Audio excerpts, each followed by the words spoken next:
ചാക്യാർകൂത്ത് എന്ന ക്ഷേത്രകലാരൂപം ഇവിടെ ആരംഭിക്കുകയാണ്. അന്നദാനം കഴിഞ്ഞ് ഈ സദസ്സിലേക്ക് വരണം എന്ന് വിനീതമായി അപേക്ഷിക്കുകയാണ്. ചാക്യാർകൂത്ത് എന്നത് വളരെയധികം സവിശേഷതയുള്ള ഒരു കലാരൂപമാണ്.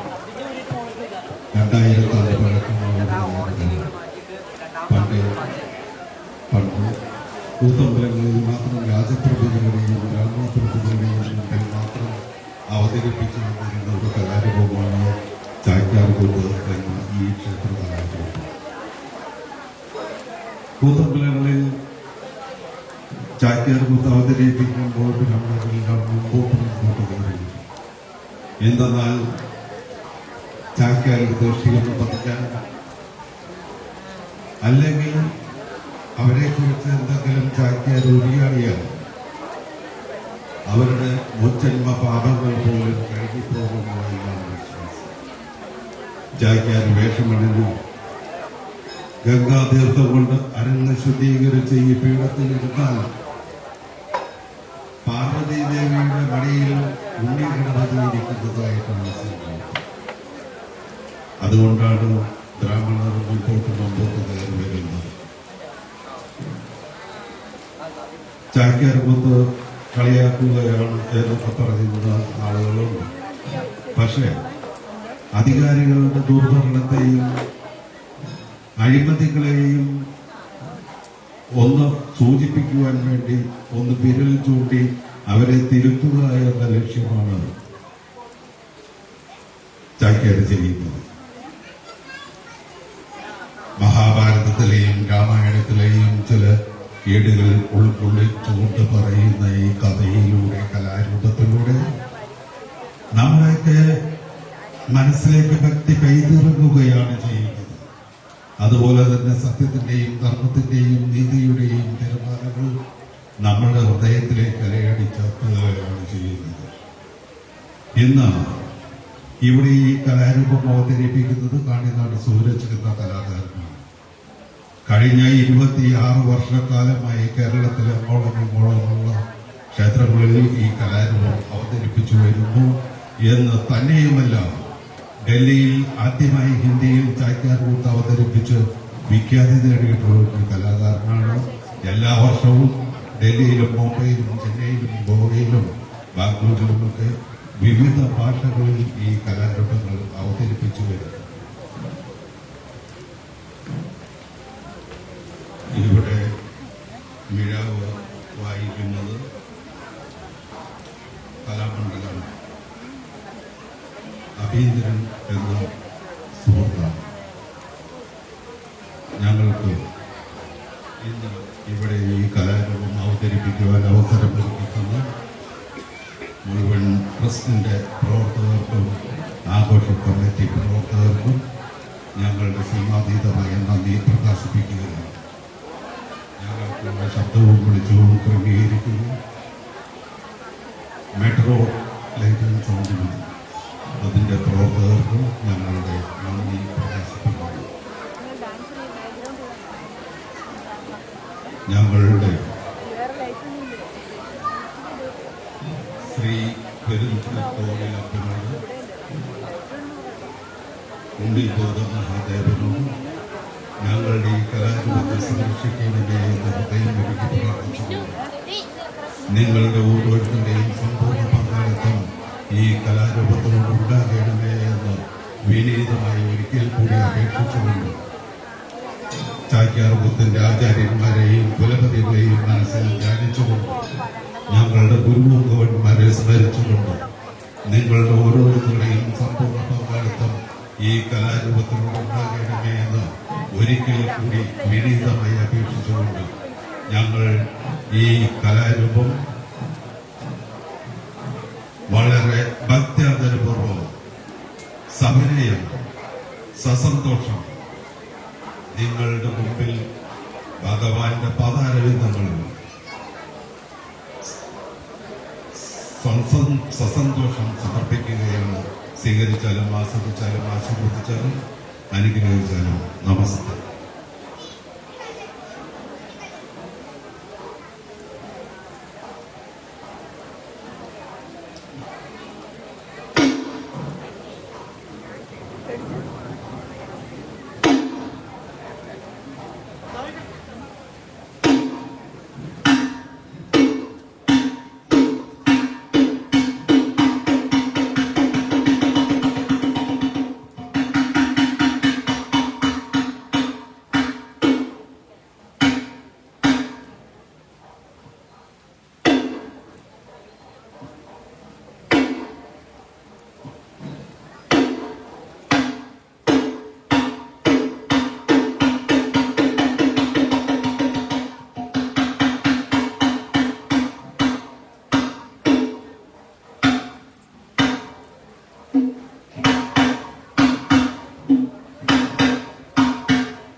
ഉച്ചരിച്ചിരിപ്പൂ. എന്നാൽ തന്നെ ജന്മജന്മാന്തരാശികളായിരിക്കുന്ന ദുരിതരാശികൾ യഥാവലെ സംഭ്രമങ്ങളായി ചമയുമെന്ന നിശ്ചയം മാത്രമല്ലോ ആകുന്നത്.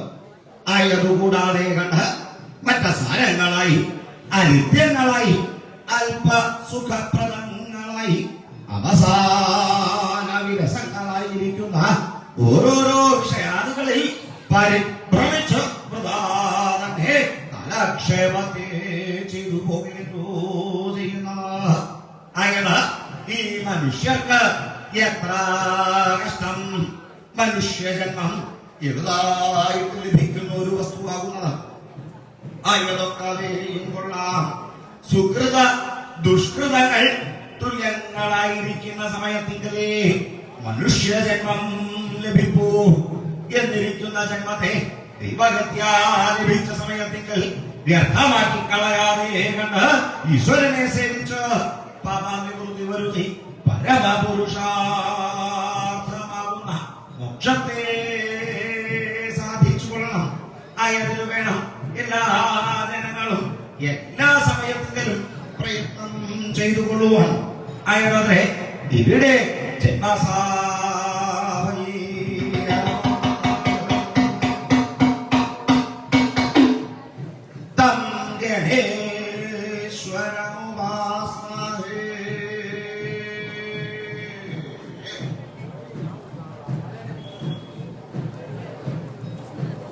എന്താ അവിടെ പറയണത്? എന്താ അവിടെ പറഞ്ഞതാണ്?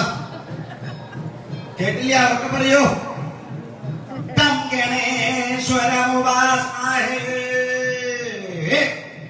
അങ്ങനെയാ പറഞ്ഞത്. എന്താ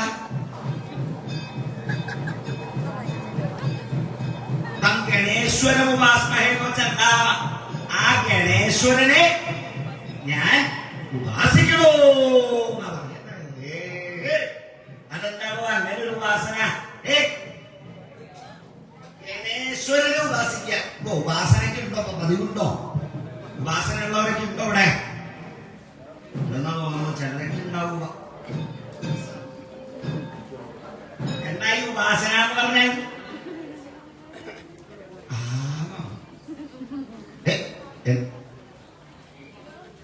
ഹനുമാനെ ഉപാസിക്കുന്ന ഓരോരുത്തരും കണ്ടത് ആരെയും ഉപാസിക്കില്ല. ഈ ഉപാസന എന്ന് പറഞ്ഞെന്താ? ഉപാസനയ്ക്ക് ഉണ്ടോ? അപ്പൊ ശീലുണ്ടോ? അതൊന്നും ഇല്ലല്ലോ. അല്ല, ഉപാസന എന്ന് പറഞ്ഞാൽ നമ്മള് യസ്മാദികൾക്ക് മാത്രം പറഞ്ഞിട്ട് ഒരു ഏർപ്പാടാ. ബാക്കി ആളുകൾക്കൊന്നും ഇല്ല. അങ്ങനെയുണ്ടോ ഉപാസന? ഉപാസന കൊണ്ടെന്താ ഗുണമുണ്ടാവുക? എന്താ ഈ ഉപാസന? എന്താ നിശ്ചയുണ്ടോ? വാസന എന്താണെന്ന് അറിയാൻ പാടില്ലെങ്കിലും ഇങ്ങനെ വന്ന് ഇങ്ങനെ ഇരിപ്പുണ്ടല്ലേ. ഉപാസന കൊണ്ട് എന്താ ഗുണം എന്ന് ചോദിച്ചു കഴിഞ്ഞാൽ അതിനെ പറ്റിട്ട് വല്ല നിശ്ചയുണ്ടാവോ? ഇന്നത്തെ കാലത്ത് ഇതൊന്നും ചോദിച്ചിട്ടൊരു കാര്യമില്ല. ഉണ്ണിമാങ്ങ കണ്ണിമാങ്ങ ഈ കിരിമാങ്ങ വരുന്നതൊക്കെയാണ് മുന്നിൽ വന്നിരിക്കുന്നത്. ഇന്നത്തെ കാലത്ത് ഇതിനോട് ഉപാസന ഇത്യാദി കാര്യങ്ങളെ കുറിച്ച് ചോദിച്ചാൽ പറഞ്ഞു തരാൻ എന്തെങ്കിലും മാറും ഓരോ കാര്യമില്ല. ആരെങ്കിലും പറഞ്ഞു കൊടുക്കാനുണ്ടെങ്കിലല്ലേ അറിയുള്ളൂ. അല്ലേ? ആരെങ്കിലും പറഞ്ഞു കൊടുക്കാനുണ്ടോ? പണ്ട് കാലത്തൊക്കെ ഉണ്ടായിരുന്നു. പണ്ട് കാലത്ത് മുത്തശ്ശന്മാരെ മുത്തശ്ശിമാരെ അവരൊക്കെ കുട്ടികളെയൊക്കെ അടുത്ത് വിളിച്ചിരുന്നിട്ട് ഈ കഥകളുടെ കാര്യങ്ങളൊക്കെ പറഞ്ഞു ഉപാസനാദി കാര്യങ്ങളെ കുറിച്ചൊക്കെ പറഞ്ഞു കൊടുക്കൽ പതിവുണ്ട്. എന്നാ ഇപ്പൊ എങ്ങനെയാ? മുത്തശ്ശി തോണ്ടിക്കൊണ്ട് ഈ എണ്ണ കാലാവധിയൊക്കെ തീരാറായി തോണ്ടി നിർത്താറുണ്ട്. ഇതിനൊക്കെ ഇപ്പോഴും അതൊന്നും പറഞ്ഞു കൊടുക്കാനുള്ള സമയമൊന്നും ചെയ്തത് തോന്നിക്കൊണ്ടിരിക്കാൻ കണ്ടോ ആർക്ക് കൊടുക്കാൻ വേണ്ടിട്ട് ഒരാള് വരുന്നുണ്ട്. എത്ര കാലം നോക്കിയിട്ട് ആളുണ്ടായില്ല. പേരക്കുട്ടികളൊക്കെ ഉണ്ടോ അവിടെ? ഇരിക്കണം ഇവിടെ മുത്തശ്ശിയുടെ പേരക്കുട്ടികളല്ലേ? എന്താ പറയില്ല എത്ര വൈഭവം തോന്നി. ഇവർക്ക് ഇത്യാദി കാര്യങ്ങൾ ഉപാസന ഇത്യാദി കാര്യങ്ങളെ കുറിച്ചൊക്കെ ഒന്ന് പറഞ്ഞു പഠിപ്പിച്ചു കൊടുത്തു കഴിഞ്ഞാൽ നന്നായിരുന്നു. എന്താ ഈ ഉപാസന എന്ന് ചോദിച്ചു കഴിഞ്ഞാൽ എന്തുകൊണ്ടാണ് അതിന്റെ ഗുണം എന്താന്ന് ചോദിച്ചു കഴിഞ്ഞാൽ ഒന്നും പറയില്ല. അപ്പൊ ഇന്നത്തെ കാലത്ത് ഇതിനോടൊക്കെ ചോദിച്ചാലൊന്നും മറുപടി പറയില്ലേ. അതുകൊണ്ട് അതൊന്നും അറിഞ്ഞിരിക്കണത് നല്ല കാര്യം. എന്നാ ഈ ഉപാസന കൊണ്ടുള്ള ഗുണം മാറ്റാൽ ചതുർവിധ പുരുഷാർത്ഥങ്ങളെയും സിദ്ധിക്കണം വെച്ചാൽ ഉപാസന ഉണ്ടാവണം. ഉപാസന ഇല്ലാണ്ട് സാധ്യമാവില്ല.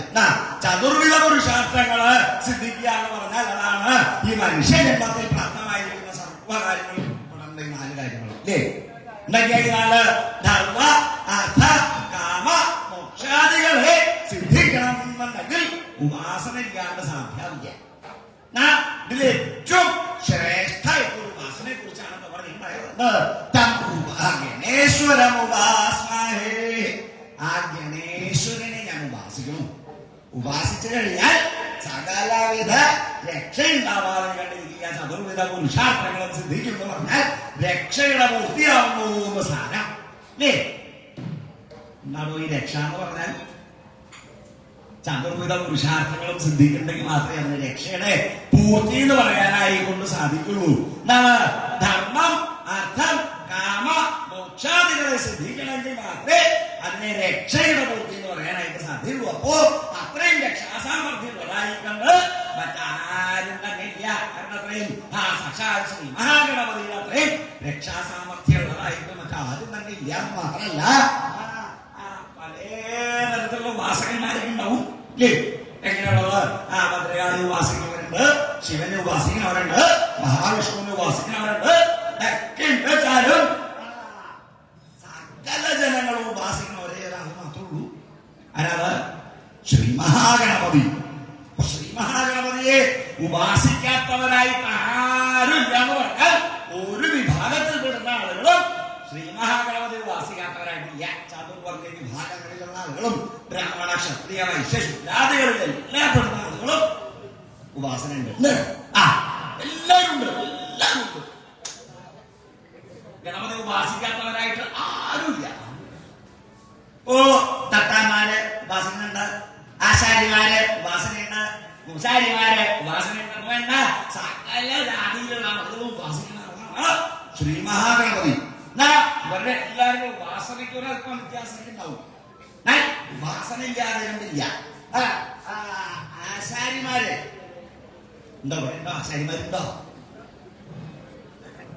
ഉണ്ടെങ്കിൽ തന്നെ കിട്ടാൻ വലിയ പാടാ. ഇവരുടെ ഗണപതി ഉപാസന കണ്ടിട്ടുണ്ടോ? ആശാരിമാർക്കുണ്ട്, ഗണപതി ഉപാസന എല്ലാവർക്കും ഉണ്ട്. എന്താ ഇവരുടെ പ്രത്യേകത വെച്ചാൽ ഈ കണ്ട് കിട്ടാൻ തന്നെ വലിയ പാടാ. എന്ന് മാത്രല്ല ഈ ആശാരിമാര് കണ്ട് പഠിച്ചിട്ട് ആളെന്ന് ഇപ്പൊ ഒരു പ്രത്യേക തൊഴിലുണ്ടാള്. തൊഴിലിരിപ്പ്. ഇരിപ്പ് മാത്രമേ ഉള്ളൂ, തൊഴിലൊന്നുമില്ല. ആശാരിമാരുടെ സ്വഭാവം എന്താ പറയേണ്ടത്? പണിയെടുക്കുന്ന സമയമാകുമ്പോ കഞ്ഞി പൊടിക്കുന്ന സമയമാകുമ്പോഴാണ് അവൻ പണിയില്ല. അത്ര നേരം വെറുതെ ഇരിപ്പാ. അതെ ഊണ് കഴിക്കാട്ടോ. അവൻ ഊണ് കഴിച്ചിട്ട് വന്ന ആശാരിയാണ്. ഊണ് കഴിച്ചിട്ട് വന്നാൽ പിന്നെ എവിടെയെങ്കിലും മൂലയ്ക്ക് പോയി ഇരിക്കുന്നുണ്ടാവും. ഊണ് കഴിക്കാൻ വിളിക്കുമ്പോ ആശാരിമാരുടെ സ്വതേവ സ്വഭാവം മാത്രമല്ല എവിടെ ചെന്നാലും കണ്ടുപിടിക്കല് വലിയ പാടാ. പണിക്ക് വരാന്ന് പറഞ്ഞാൽ അന്നത്തെ ദിവസം വരില്ല. അതെ ഇന്ന് വരാമോ? വരാന്ന് പറഞ്ഞാൽ 4 ദിവസം കഴിഞ്ഞിട്ട് വരുള്ളൂ. നാളെ ഞാൻ ഇവിടെ വന്നേക്കാട്ടോ. വന്നേക്കാട്ടോ എന്ന് പറഞ്ഞാൽ നമ്മൾ പ്രതീക്ഷിച്ചിരിക്കും ആള് വരുന്ന. ആള് വരണമെങ്കിൽ ഒരാഴ്ച കഴിയണം. വരണ പ്രത്യേകത. അപ്പൊ അങ്ങനെയാണ് വെച്ചാലും ഗണപതി ഉപാസനയ്ക്ക് ഉണ്ട്. കർമ്മം തുടങ്ങിക്കഴിഞ്ഞാൽ ഗണപതി ഉപാസന ഉണ്ട്. അപ്പൊ എങ്ങനെയുള്ളതാണ് ഇവരുടെ ഗണപതി ഉപാസന എന്നാണ് വെച്ചാൽ അതിനൊരു ഉദാഹരണം പറയുമ്പോൾ എങ്ങനെയാണെന്ന് വെച്ചാൽ ഒരു ആശാരിയെ സ്വയം അന്വേഷിക്കണത് ഒരു ഭവനം നിർമ്മിക്കുന്ന സമയമാകുമ്പോഴാണ് അന്വേഷിക്കുക. അപ്പോ അന്വേഷിച്ച അതെ ഇവിടെ ഉണ്ടോ ഈ പ്രദേശത്ത് നല്ല ആശാരിമാരെല്ലാം ഉണ്ടോ?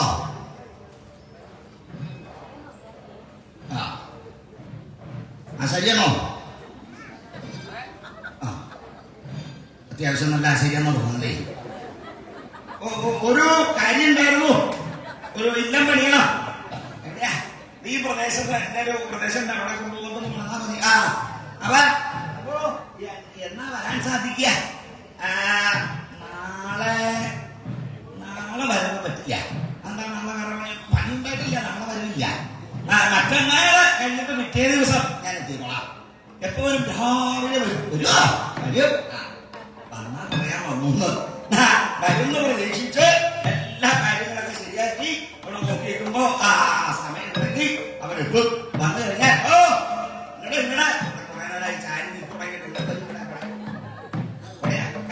നോക്കൂ. ഇവിടെ ഒരു ഭവന പണിയുടെ മുമ്പേ പണിയുന്നത് എവിടെയാ? കുറെ മരങ്ങളൊക്കെ ഇങ്ങനെ നിൽക്കുന്ന പ്രദേശ. കുറെ നോക്കി വെട്ടിയെടുത്തോളൂ. വേണ്ടാത്തതൊക്കെ വെട്ടിക്കളയാ. അങ്ങനെയാവാ. അവർ നിലവിളക്ക് കൊടുത്ത് വെക്കുക. ഒരു ദൂഷണില്ല. അതുപോലെ തന്നെ അവല മലര ശർക്കര ഇത്യാദി കാര്യങ്ങളൊക്കെ അവതരിപ്പിക്കാൻ വെച്ചു. ഓരോ മരങ്ങൾ ഇങ്ങനെ നോക്കി ഇവിടെ നോക്കിയിട്ട്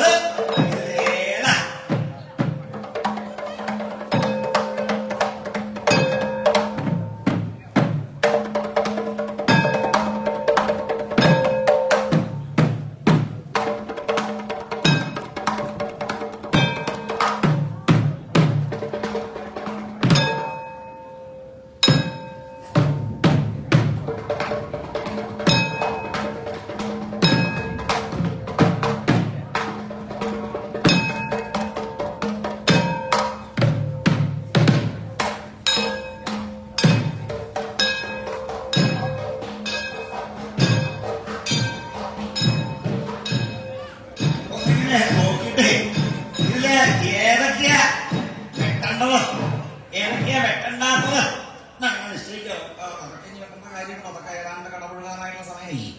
ഇപ്പൊ അതൊക്കെ വെട്ടേണ്ട കാര്യം എന്ന് എനിക്ക് തോന്നണ്ടേ? സമയം ഉണ്ടോ പറഞ്ഞോളേ. എന്നാലും ആവശ്യമുള്ളതൊക്കെ വെട്ടിയെടുക്കാറോ വേണ്ടാത്തതൊക്കെ അവിടെ നിർത്തുക.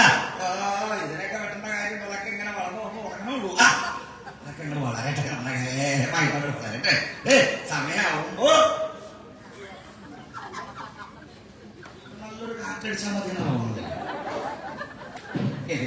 പിന്നെ കാര്യമായിട്ട് പെട്ടെന്നൊന്നും വരില്ല. കാറ്റടിച്ചാൽ തന്നെ വീണവകളുണ്ട്. നല്ല കാണുമ്പോ നല്ല വണ്ണുണ്ടോ വലിപ്പമുണ്ടോ നീളമൊക്കെ ഉണ്ട്. ഉള്ളു കൊള്ളയാ. പുറത്തുനിന്ന് നോക്കുമ്പോ വലിയ കാര്യമായിട്ടൊക്കെ തോന്നും. ഉള്ളു കൊള്ളയല്ലേ? വെള്ളയാണോ? കൊള്ളില്ല. ഏതാതൊക്കെ ഇങ്ങനെ നോക്കി എന്നിട്ട് സാധനങ്ങളൊക്കെ കൊടുത്തു വെച്ച് ഈ എല്ലാ മരങ്ങളിൽ നിന്ന് ഓരോ കഷ്ണങ്ങൾ വെട്ടിയെടുത്ത് അവിടെ കൊടുത്തു വെച്ചിട്ട് എല്ലാം കിടക്കത്തിന് വയ്ക്കും. എന്നിട്ട്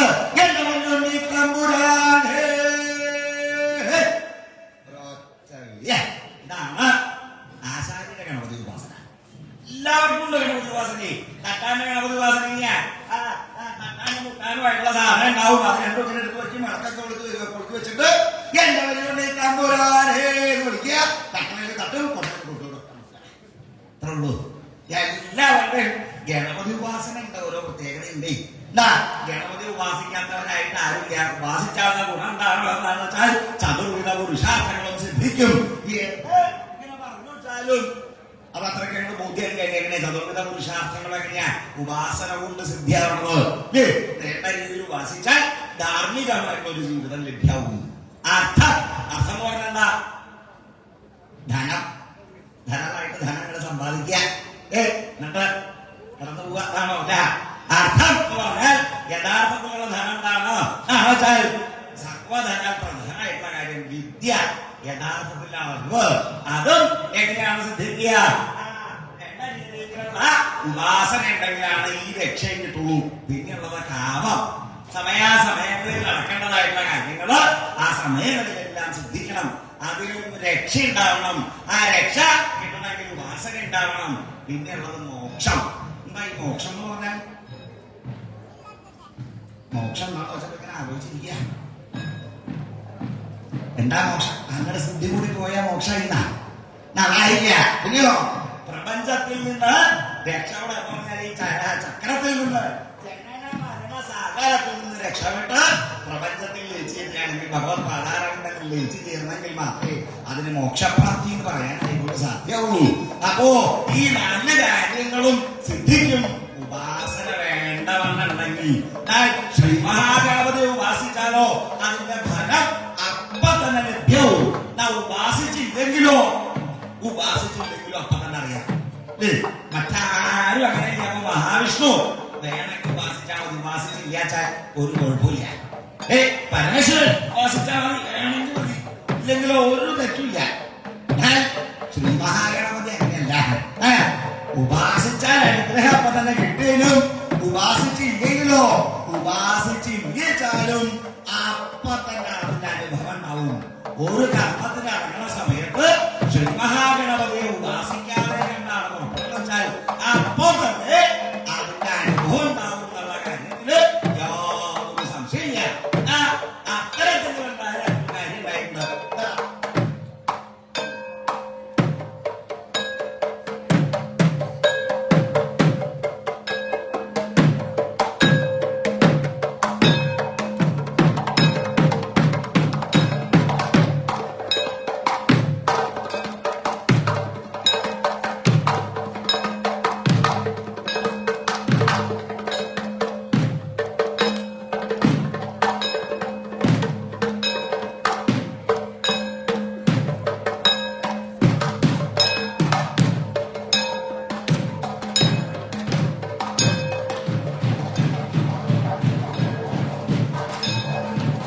വേണ്ടവണ്ണം ഉപാസിച്ചില്ലെങ്കിൽ ഉണ്ടാകുന്നതായിട്ടുള്ള ദോഷങ്ങളാണെന്ന് വെച്ചാൽ അങ്ങനെ ഒരു സംഭവം ഉണ്ടായിട്ടുണ്ട്.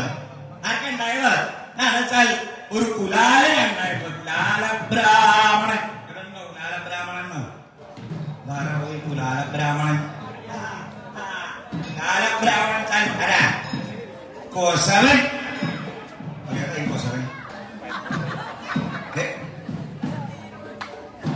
കോശവൻ നമ്മൾ വിളിച്ചാൽ ചിലപ്പോൾ ഇഷ്ടാവില്ല. കുശവനല്ല, കുശവൻ. കുലാലബ്രാഹ്മണ കുശവൻ എന്നുള്ള പേര് എങ്ങനെ ഉണ്ടായിട്ടുള്ളത്? കുംഭകാരൻ. കുംഭകാരൻ ലോപിച്ചാണ് കുശവനായത്. കുംഭകാരൻ എന്ന് പറഞ്ഞാൽ കുംഭ ഉണ്ടാക്കുന്ന ആളാണ് കുംഭകാരൻ. കുംഭകാരൻ ലോപിച്ചിട്ടാണ് കുശവൻ പറഞ്ഞതോ. ആ കുംഭകാരൻ കുലാലബ്രാഹ്മണൻ ഒരു ദിവസം സാധാരണഗതിയിൽ ഇദ്ദേഹത്തിന്റെ പ്രവൃത്തി എങ്ങനെയാ വെച്ചാൽ രാവിലെ തന്നെ കച്ചവടത്തിനായിട്ട് ഇറങ്ങും. ഉച്ച കഴിഞ്ഞാൽ പിറ്റേ ദിവസം കച്ചവടത്തിനുള്ള സാധനം ഉണ്ടാക്കി വെക്കലാണ് പതിവ്. അപ്പൊ സാധാരണഗതിയിൽ എങ്ങനെയാ രാവിലെ പ്രാർത്ഥനാദി കാര്യങ്ങളെല്ലാം ഉപാസനാദി കാര്യങ്ങളെല്ലാം കഴിഞ്ഞ് പാത്രങ്ങളെല്ലാം ഒരു കൊട്ടയിൽ വാരി വെച്ച് നേരെ തലയിൽ ചോറ് എല്ലാ സ്ഥലങ്ങളിലും പോയി വിൽക്കുന്ന പതിവ്. എല്ലാ ദിവസം അങ്ങനെയാണ് പതിവ്. എന്നാൽ ഒരു ദിവസം കുലാലബ്രാഹ്മണൻ പുറത്തേക്ക് ഇറങ്ങാനായിട്ട് തുടങ്ങിയപ്പോ സത്യത്തിൽ അന്ന് ഗണപതിയെ ഉപാസിക്കാൻ മറന്നുപോയി. ദിവസം പതിവല്ലേ, ഒരു ദിവസം മറക്കാൻ കഴിയുമ്പോ ഉണ്ടാവും. ചില സമയത്തൊക്കെ അങ്ങനെ ഉണ്ടാവുന്നത്. വീട്ടിലെ ഒരു മൂദേവി ഉണ്ട്. പുറത്തേക്ക് ഇറങ്ങാനായിട്ട് തുടങ്ങുമ്പോഴായിരിക്കും ഓരോരോ കാര്യങ്ങൾ പറഞ്ഞു വരണം. അന്ന് പിന്നെ ഇവളായിട്ട് ബഹളം ഉണ്ടാക്കി കഴിഞ്ഞാൽ ഗണപതിയെ സേവിക്കില്ല, ഭഗവതിയെ സേവിക്കില്ല, എങ്ങനെയെങ്കിലും ഇവിടെ നിന്ന് ഇങ്ങനെ ഇറങ്ങി പോയാ മതി എന്നായിരിക്കും മനസ്സിൽ. അനുഭവമുള്ള ആളുകളോട് ചോദിച്ചറിയാം. ഇങ്ങനെ ഇതുപോലുള്ള ഭദ്രകാളിയൊക്കെ കണ്ടു കഴിഞ്ഞാൽ എത്രയും പെട്ടെന്ന് ഇറങ്ങി പോയാൽ മതി. ചിലരുടെ വന്നു കഴിഞ്ഞ അത്ര വലിയ കാര്യമായിട്ട് അങ്ങനെയുള്ള ബഹളമൊന്നുമില്ലേ? ഭാര്യ ഭർത്താക്കന്മാരാകുമ്പോ സ്വതേ അത് പതിവായേ വീട്ടില് ബഹളം ഉണ്ടാവുക. ബഹളം ഉണ്ടാക്കുന്ന സമയം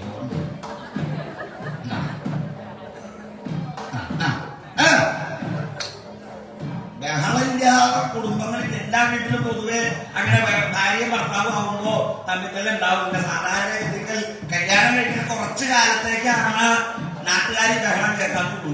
ആദ്യത്തെ കുറച്ചു കാലം ഭാര്യ പറയണത് മുഴുവൻ ഭർത്താവ് കേൾക്കും. പിന്നെയുള്ള കുറച്ചു കാലം ഭർത്താവ് പറയണത് മുഴുവൻ ഭാര്യ കേൾക്കും. പിന്നെ ഇവർ രണ്ടുപേരും പറഞ്ഞത് നാട്ടുകാർ കേൾക്കലാണ് പതിവ്. അങ്ങനെയാണ് അതിന്റെ ഒരു രീതി. ചില സമയത്തിൽ വഴക്ക് കൂടാതെ കണ്ട് ഉള്ള കുടുംബങ്ങളില്ല. ഭാര്യ ഭർത്താക്കന്മാരാണെങ്കിൽ വഴക്കില്ലാത്തവരുണ്ടോ? ഇല്ലേ? ഭർത്താവായിട്ട് വഴക്കുണ്ടാവില്ലേ?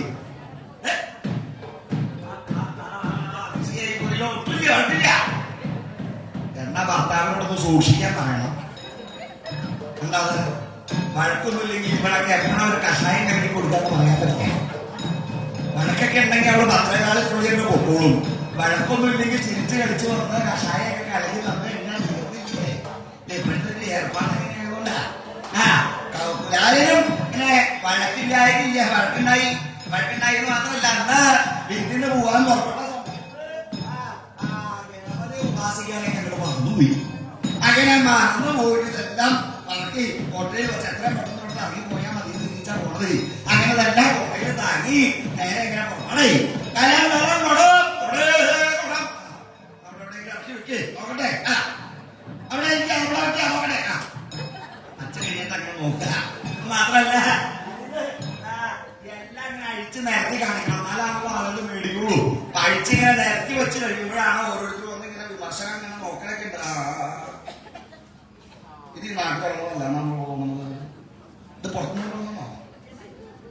വല്ല മനസ്സിലാവുണ്ടോ? കുഴപ്പമില്ല, നീളത്തിലുള്ളതായി തന്നെ കുഴപ്പമില്ല. നിങ്ങളുടെ മാത്രമൊക്കെ ഉണ്ടല്ലേ. എടോ ഇതിന് ഇച്ചിരി പഴക്കമുണ്ടോന്നൊരു സംശയം. പുതിയതാണെന്ന് പറഞ്ഞാൽ ചുമന്ന് നടക്കുന്നത് ഇത്ര പഴകിയ സാധനമൊക്കെയാ.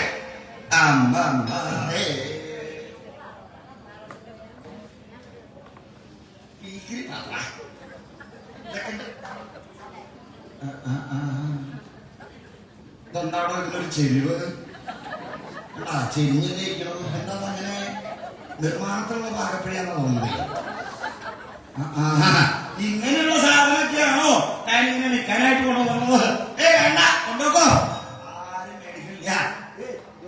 എല്ലാം പിന്നെ പറക്കി ഹോട്ടലിൽ വെച്ചു കണ്ട് കൊണ്ടുപോവാ. നോക്കിയിട്ട് കാര്യമില്ല, ഒന്നും ഗുണമുള്ളതില്ലേ.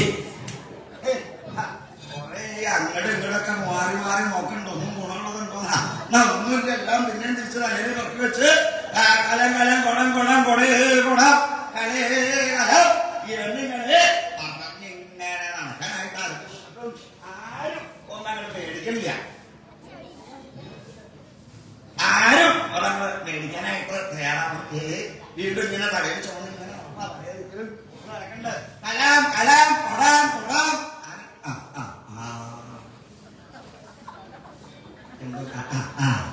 എന്നെ വിളിക്കാനാ വന്നത് നടന്നത്.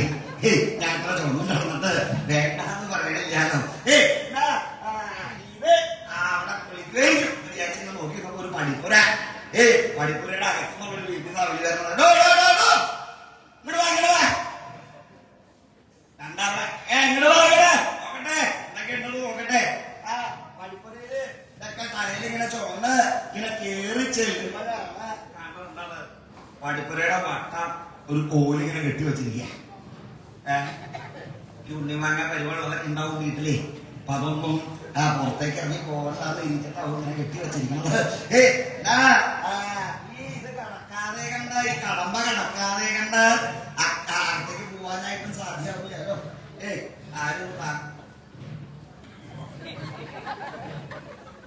നടന്നിട്ട് തന്നെ വേച്ചു വെച്ച നടപ്പേ. ഇതിനെ തലയിൽ ചുമന്നുകൊണ്ട് എങ്ങനെ അകത്തേക്ക് കയറി പോവാ? ആരെങ്കിലും ഒന്ന് സഹായിക്കാനുണ്ടെങ്കിൽ വേണ്ടിയിരുന്നില്ല. ഒരാളെ സഹായിക്കാൻ കാണുന്നില്ല. ഇതൊന്ന് തലയിൽ നിന്നൊന്ന് താങ്ങി ഇറക്കി വെച്ചാലല്ലേ. ഇതെന്താണോ ഇതൊന്നും ആരുമില്ലല്ലോ ഇവിടെ ഒന്ന് സഹായിക്കാനായിട്ട്. ഇത് തലയിൽ നിന്ന് താഴെ ഇറക്കി വെച്ചാലല്ലേ എനിക്ക് അകത്തേക്ക് കയറി പോകാനായിട്ട് പറ്റുള്ളൂ. ആരും സഹായിച്ചില്ലെങ്കിലും വേണ്ടിയില്ല, ഞാൻ തന്നെ തന്നെ കിടക്കാം. നിശ്ചയിച്ച് കാല് പറക്കിങ്ങനെ പൊക്കി ആ കമ്പിലിങ്ങനെ ചവിട്ടി അടുത്ത കാല് പൊക്കാനായിട്ട് തുടങ്ങില്ല. ചളവളാതെ കിടക്കണു. ആ കോട്ടയിലുണ്ടായിരുന്ന കോടം സകല സാധനം അവിടെ പൊട്ടിത്തെറിച്ച് അവിടെ കിടക്കാം. ഇത് മുഴുവൻ പൊട്ടിത്തെറിച്ച് അവിടെ അങ്ങനെ വീണ സമയത്ത്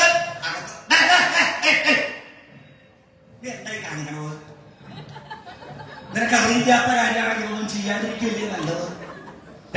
നിനക്ക് അറിയണ പണി ചെയ്താൽ പോലെ എന്തിനാ അങ്ങനെ മനുഷ്യനെ ചിന്തിക്കാനായിട്ട് ഇങ്ങോട്ട് കയറി വരുന്നത്? നീയാണോ ഇതൊക്കെ ഇട്ടാറോ? നീയാണോ? ഇതൊക്കെ പാക്കിക്കൊണ്ട് പോകണം. ഇവിടെ മുറ്റം വൃത്തികേടാക്കാൻ വന്നില്ല. നിനക്ക് പറഞ്ഞത് മനസ്സിലാവില്ലേ? ഇതൊക്കെ പറക്കിക്കൊണ്ട് പോവാൻ. അതുപോലെ ഇന്നെന്താ അങ്ങനെ ഉണ്ടായത്? സാധാരണ ഗതികൾ ഇങ്ങനെ ഒരിക്കലും സംഭവിക്കാതില്ലാത്തതാണ്. ഇത് ഗണപതി ഉപാസിക്കാൻ വന്നു എപ്പോഴാ ഓർമ്മതേ? എന്നാ ഒട്ടും അമാതിരിക്കുന്ന അപ്പൊ തന്നെ ഉപാസിക്കല്ല. ഗണപതിക്ക് ഒരു പ്രത്യേകത. ഏത് സമയത്ത് ഉപാസിക്കാൻ പിന്നെ സമയമൊന്നുമില്ല. എപ്പോ വേണമെങ്കിലും ഉപാസനയാവാം. ഇപ്പോ അപ്പൊ തന്നെ അങ്ങനെ നിശ്ചയിച്ചുണ്ടായിരുന്നു. ഗണപതി ഉപാസന കഴിഞ്ഞിട്ട് അടുത്ത കാര്യം ഉണ്ടായാലും പൊട്ടിത്തെറിച്ച് പോയല്ലോ. എല്ലാം പൊട്ടി, ഉണ്ടാക്കിയ പാത്രമൊക്കെ പൊട്ടിപ്പോയി. ഇതൊക്കെ പറഞ്ഞ് കൂട്ടിയിട്ട് നേരെ വീട്ടിലേക്ക് ചെന്നു. വീട്ടിൽ ചെന്നിട്ട് ഒട്ടും അമാന്തി ചെയ്യാതെ അവൾക്ക് കൊടുത്തി ഒരു ദൂഷണ വെച്ച അവലവനൊക്കെ വെച്ചതിന് ശേഷം ഒരു ഉണ്ട കടുമണ്ണെടുത്തവിടെ വെച്ച് എന്റെ വല്ലുണ്ണി തമ്പുരാനേ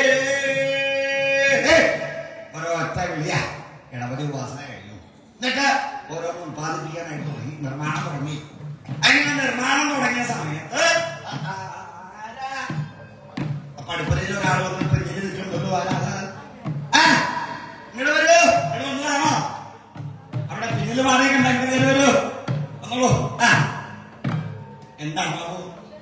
അതെ, ഞങ്ങൾ ഇല്ലത്തെ കല്യാണമുണ്ട്, വിവാഹമുണ്ട്, അതിന്റെ ആവശ്യമായിട്ട് വന്നതാ. എന്താ വേണ്ടത്? കുറച്ച് പാത്രമൊക്കെ. ഒന്നുകൂടെ കുറച്ചെന്നേ ഉള്ളൂ സാറല്ലേ, അതൊക്കെ അല്ല, ഒരാഴ്ച കഴിഞ്ഞു മതി. ഇരിക്കട്ടെ ദക്ഷിണ. ധാരാളം ധനം ആദ്യം കൊടുത്ത് അവിടെ ഉണ്ടായിരുന്നതായിട്ടുള്ള പാത്രങ്ങളെല്ലാം അയാൾ മേടിച്ച് അങ്ങനെ ഗണപതി ഉപാസിച്ചാലുള്ള ഫലം അപ്പൊ തന്നെ അഭിപ്രായം. ഉപാസിച്ചില്ലെങ്കിലോ അതിന്റെ ദോഷം അപ്പൊ തന്നെ കാണാനായിട്ട് സാധിക്കും. എങ്ങനെയുള്ളതായിട്ടുള്ള ഗണപതി ഭഗവാനാണ് വെച്ചാൽ അപരിച്ഛേദ്യരൂപനായിട്ടുള്ള ആ ഗണപതി ഭഗവാനെ ഉപാസിച്ചാൽ അതിന്റെ ഫലം അപ്പൊ തന്നെ സിദ്ധിക്കുന്നു. മാത്രമല്ല ആ ഉപാസിച്ചില്ലെങ്കിൽ അതിന്റെ ദോഷം അപ്പൊ തന്നെ കാണാനായിട്ട് സാധിക്കും. ഇങ്ങനെയുള്ളതായിരിക്കുന്ന മഹാഗണപതിയുടെ വൈഭവം എത്രത്തോളം ഉണ്ടെന്ന് പറഞ്ഞാൽ അതങ്ങ് തീരില്ല. ഒരാളെ കൊണ്ടും ശ്രീ മഹാഗണപതിയുടെ വൈഭവം പറഞ്ഞു തീർക്കാനായിട്ട് സാധ്യല്ല. എന്നാൽ ആ ശ്രീ മഹാഗണപതിയുടെ വൈഭവത്തെ കുറിച്ച് ഒരു കഥ പറയണമെന്ന് ഞാൻ ആഗ്രഹിക്കുന്നത് കേൾക്കണം ആഗ്രഹമുണ്ടോ? ഉണ്ടെങ്കിൽ അത് വിശദീകരിച്ച് കേട്ടത്.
ധനേശനെ കൊണ്ടുപോലും സാധ്യമാകുന്നത് അപ്രകാരത്തിലുള്ള അപരിച്ഛേദ്യരൂപം തം അപരിച്ഛേദ്യരൂപനായിട്ടുള്ള അപരിച്ഛേദ്യരൂപം എന്ന് പറഞ്ഞാൽ രൂപത്തിലാണോ പൂജിക്കുന്നത്?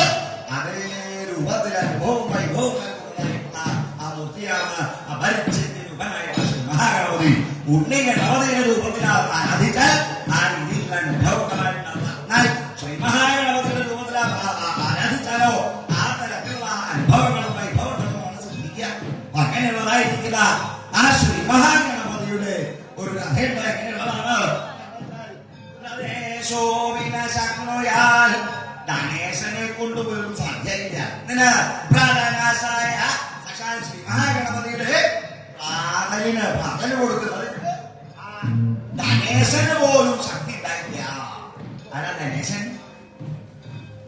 ധനേശൻ പറഞ്ഞോ? ആരാ ഈ ധനേശൻ? വലിയ ധനവാനായിട്ടുള്ള ആളല്ലേ? ആരാ ധനേശൻ എന്നാണ് വെച്ചാൽ വൈശ്രവണൻ. വൈശ്രവണൻ കുബേരൻ കേട്ടില്ലേ? വീട്ടിലെന്താ പ്രതിമ ഉണ്ടോ? വലിയ തടിയിൽ കൊണ്ടുവച്ചിട്ടുണ്ട്. ധാരാളം ധനം ഉണ്ടാവും എത്തി കൊണ്ടുവച്ചിട്ടുള്ള ആ ധനേശന്റെ ഒരു കഥ. ധനേശൻ ആ സാക്ഷാൽ ശ്രീ മഹാഗണപതിയുടെ വൈഭവം മനസ്സിലാക്കാതെ കണ്ട് പ്രാബല്യത കൊടുക്കാനായിക്കൊണ്ട് ശ്രമിക്കുന്നുണ്ടായി. അതെന്താ എങ്ങനെയുണ്ടായെന്ന് വെച്ചാൽ ഈ വൈശ്രവണൻ കുബേരൻ ലങ്കാധിപതിയായിരുന്നു. ലങ്ക ഭരിച്ചുകൊണ്ടിരുന്ന സമയം. ഇപ്പോ ലങ്കാധിപതിയായിട്ടുള്ള വൈശ്രവണൻ ലങ്കയെ ഓടിച്ചു. ആര്? രാവണൻ. രാക്ഷസന്മാരാണ്. രാക്ഷസന്മാര് രാജ്യഭരണമൊക്കെ ഏറ്റു തുടങ്ങിക്കഴിഞ്ഞാൽ, ഭരണം തുടങ്ങിക്കഴിഞ്ഞാൽ അവര് തീരുമാനിക്കും എന്ത് ആരുടെയാണ് സ്ഥലം. അപ്പൊ ലങ്ക കണ്ടപ്പോ രാവണൻ ഈ ലങ്ക എന്റെയാ, ഇനി ഇത് തന്നെയല്ല. അങ്ങനെ അവര് നോക്കും. ഈ രാക്ഷസന്മാര് എന്തെങ്കിലും ഓരോന്നിനും നോക്കിയിട്ട് പറയാണ് ഇത് എന്റെ സ്ഥലമാണെന്ന് പറഞ്ഞാൽ അവർക്ക് കൊടുത്തിട്ട് പോകാൻ നിർവാഹമൊന്നുമില്ല. അതവരെ മേടിച്ചെടുക്കും. അതിനുള്ള ശക്തിക്ക് ഉണ്ടേ രാക്ഷസന്മാർക്ക് വേറൊരു പ്രത്യേകത കൂടി ഉണ്ടെന്നത്, ഈ രാക്ഷസന്മാര് ഒരാള് ജനിച്ച് 3.5 നാഴിക കഴിയുമ്പോഴത്തേക്കും ആള് വലുതാവും. വലുതായി കഴിഞ്ഞാൽ അപ്പം തന്നെ വിവാഹം കഴിക്കും. വിവാഹം കഴിച്ചാൽ അപ്പം തന്നെ പ്രസവം. 3.5 നാഴിക മതി പ്രസവം ഉണ്ടാവാൻ. 3.5 നാഴികയിൽ പ്രസവിച്ചു കഴിഞ്ഞാൽ അപ്പം തന്നെ ആള് വലുതാവും. വലുതായി കഴിഞ്ഞാൽ പിന്നെ വിവാഹം കഴിക്കും. വിവാഹം കഴിഞ്ഞാൽ അപ്പം തന്നെ പ്രസവം. ഇതാണ് രാക്ഷസന്മാരുടെ ഇങ്ങനെ ലോകം മുഴുവൻ അങ്ങനെ നടക്കണം. അങ്ങനെ ലോകം മുഴുവൻ നിറച്ച് ഈ ലോകം മുഴുവൻ നമ്മൾ മതി എന്നുള്ളൊരു ധാരണയിലാണ് രാക്ഷസന്മാരിങ്ങനെ പോകുന്നത്. ഇപ്പോ ആ രാക്ഷസാധിപതിയായിട്ട് രാവണൻ കഴിയണ സമയത്ത് രാവണൻ നിശ്ചയിച്ചു, ഇത് ലങ്ക എന്റെയാണ്, ഇനി ഇവിടെ ആർക്കും അവകാശമില്ല പറഞ്ഞപ്പോ ഓടാ വടക്കോട്ട് ഓടിക്കോ, നേരെ ഓടിക്കോ, ഒന്ന് ഇവിടെ നിൽക്കണ്ട, ഓടിച്ചു. അങ്ങനെ കുബേരന്റെ സ്വത്ത് മുഴുവൻ തട്ടിയെടുത്ത് ഓടിച്ചു. നിങ്ങള് കൈലാസത്തിൽ ചെന്നു. കുബേരൻ ഓടി സാക്ഷാൽ ശിവപരമേശ്വരൻ ഭഗവാൻ, അതെ ഞാൻ നിർദ്ധനായി എന്തെങ്കിലുമൊന്നുമില്ല, രാവണൻ എന്നെ ഓടിച്ചു എന്നിങ്ങനെ ഭഗവാൻ രാവണനെ ഇപ്പോ സമയമായിട്ട് വൈശ്രവണ കശ്മീരില്ല. വൈശ്രവണൻ ഇവിടെ കൈലാസത്തിന് സമീപം ഇവിടെ വടക്ക് ഭാഗത്തായിട്ട് താമസിച്ചോളൂ. അടകാപുരി എന്ന് പറഞ്ഞു നഗരം കൊടുത്തു. അവിടെ പോയി താമസിച്ചോളൂ എന്നിങ്ങനെ പറഞ്ഞ് ആ ഭഗവാന്റെ അനുഗ്രഹം കൊണ്ട് വീടിന്റെ അന്വേഷനായിട്ട് പഠിച്ചു. ഭഗവാന്റെ അനുഗ്രഹമായിട്ട് വൈശ്രവണന്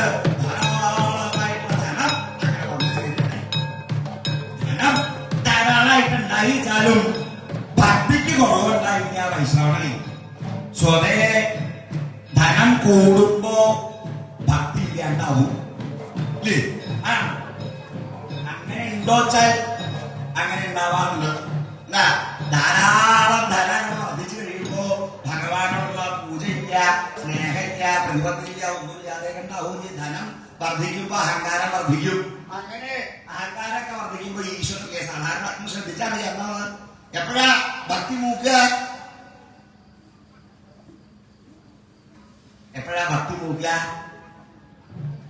കാലാവധി തീരാറാവുമ്പോഴാണ്. നല്ല ആരോഗ്യം, ഐശ്വര്യം, സമ്പത്ത്, സമൃദ്ധി ഇപ്പോഴൊന്നും ഭക്തി ഉണ്ടാവാറില്ല. എപ്പോഴാ ഭക്തി കൂടെ എന്തെങ്കിലും ഒരു വീഴ്ച വരുമ്പോ, കുടുംബത്തിൽ ആർക്കെങ്കിലും അസുഖം ഉണ്ടായാൽ പിന്നെ കാലാവധി തീരാറാവുമ്പോ, കാലാവധി തീരാറാവുമ്പോ വീട്ടിലിരുന്ന ഇരിപ്പുറപ്പില്ല. അയ്യോ എപ്പോഴാ വീട് വരികയെന്ന് അറിയില്ല. അപ്പൊ ഗ്രന്ഥപുരയിൽ കയറും. കണ്ണ് കാണുമ്പോ വായിക്കാത്ത ഗ്രന്ഥങ്ങളൊക്കെ എടുത്ത് കക്ഷത്തിൽ വെക്കും. എന്നിട്ട് ഏതെങ്കിലും ക്ഷേത്രത്തിന്റെ നടയിൽ പോയിരുത്താം. എന്നിട്ട് അവിടെ ഇരുന്ന് തുറന്നത് ഭഗവാൻ അപ്പൊ അവിടെ നടക്കി പോകാൻ വായനക്കാരുണ്ടോ? കണ്ണ് കാണുമ്പോ വായിക്കാത്ത ആൾക്കാരാണ് കണ്ണ് കാണാണ്ടായപ്പോ വായന തുടങ്ങിയിരിക്കുന്നത്. അന്നേ പഠിച്ചായിരുന്നു ഇതൊക്കെ ആയിക്കൊണ്ടേ. അങ്ങനെ ഭക്തി മൂക്കണ സമയം എന്ന് പറഞ്ഞാൽ എന്തെങ്കിലും ഒരു അപകടം ഉണ്ടായി കഴിഞ്ഞാൽ മാത്രമല്ല പല കാര്യങ്ങൾ കൊണ്ട് ഇപ്പൊ ധനങ്ങൾ ധാരാളമായിട്ട് വർദ്ധിച്ചു കഴിഞ്ഞാൽ പിന്നെ ഭക്തി ഉണ്ടാവില്ല. അതും അങ്ങനെ തന്നെയാ. അപ്പൊ ധാരാളമായിട്ട് ധനമൊക്കെ വർദ്ധിച്ചാൽ പണ്ടെങ്ങനെ വെച്ചാൽ ബ്രാഹ്മണന്മാര് ആദ്യ പൂജാരികളുടെ കാര്യങ്ങളെല്ലാം ചെയ്യണം അർപ്പണ മനോഭാവത്തോട് കൂടിയിട്ടാണ്. അർപ്പണമാണത് അവരുടെ കർമ്മമാണെന്ന് കണ്ടിട്ടാ ചെയ്യാം. അന്ന് വന്ന് ധാരാളമായിട്ട് ദക്ഷിണയൊക്കെ ലഭിച്ച ഇത്തിരി കാര്യങ്ങളൊക്കെ ആയി കഴിഞ്ഞപ്പോ പൂജ ചെയ്യാനൊന്നും താല്പര്യമില്ലാതെ കണ്ടായിരിക്കുവോ. അപ്പൊ അവിടെ പൂജയ്ക്ക് വടക്കുന്നുള്ള ആൾക്കാരെയൊക്കെ കൊണ്ടുവരേണ്ട അവസ്ഥ അവിടെ ആളില്ലാഞ്ഞിട്ടൊന്നല്ല. ഇവിടെ ഒന്നും കിട്ടാനില്ല. എന്താ പൂജ നിർത്താൻ വയ്യാത്ത പെണ്ണ് കിട്ടില്ല. ശാന്തിയാണെന്ന് പറഞ്ഞോണ്ടേ പൂജ ചെയ്യണോണ്ട് പെണ്ണ് കിട്ടില്ല. അതുകൊണ്ട് ഇത് നിർത്തി. ഭക്തിയുടെ ധാനം അങ്ങനെ വർദ്ധിച്ചു കഴിയുമ്പോ സ്വതേ ഭക്തി ഇല്ലാതെ ആവണം കുറെ ആളുകളുണ്ട്. അപ്പൊ അങ്ങനെ ധനമൊക്കെ ആയി കഴിഞ്ഞോ ഇനിയിപ്പോ അങ്ങനെ പൂജ ചെയ്തിട്ടൊന്നുമില്ല. അല്ലേ നമുക്ക് ധാരാളമായിട്ടുണ്ട്, പറഞ്ഞപ്പോ ചെയ്യേണ്ട ആവശ്യമൊന്നുമില്ല എന്നിങ്ങനെ പറഞ്ഞ് കഴിയുന്ന ആളുകളുണ്ട്. എന്നാൽ ധനേശനായിട്ടും കുബേരൻ വൈശ്രവണൻ ഭക്തിയിലൊരു മാറ്റം വന്നില്ല. ഭഗവാന്റെ അനുഗ്രഹം കൊണ്ടാണ് അത്രയും ധനം ഉണ്ടായത് എന്നുള്ള ഓർമ്മയുണ്ട്. അതുകൊണ്ട് എല്ലാ ദിവസവും ഭഗവാനെ കാണാനായിട്ട് വരും.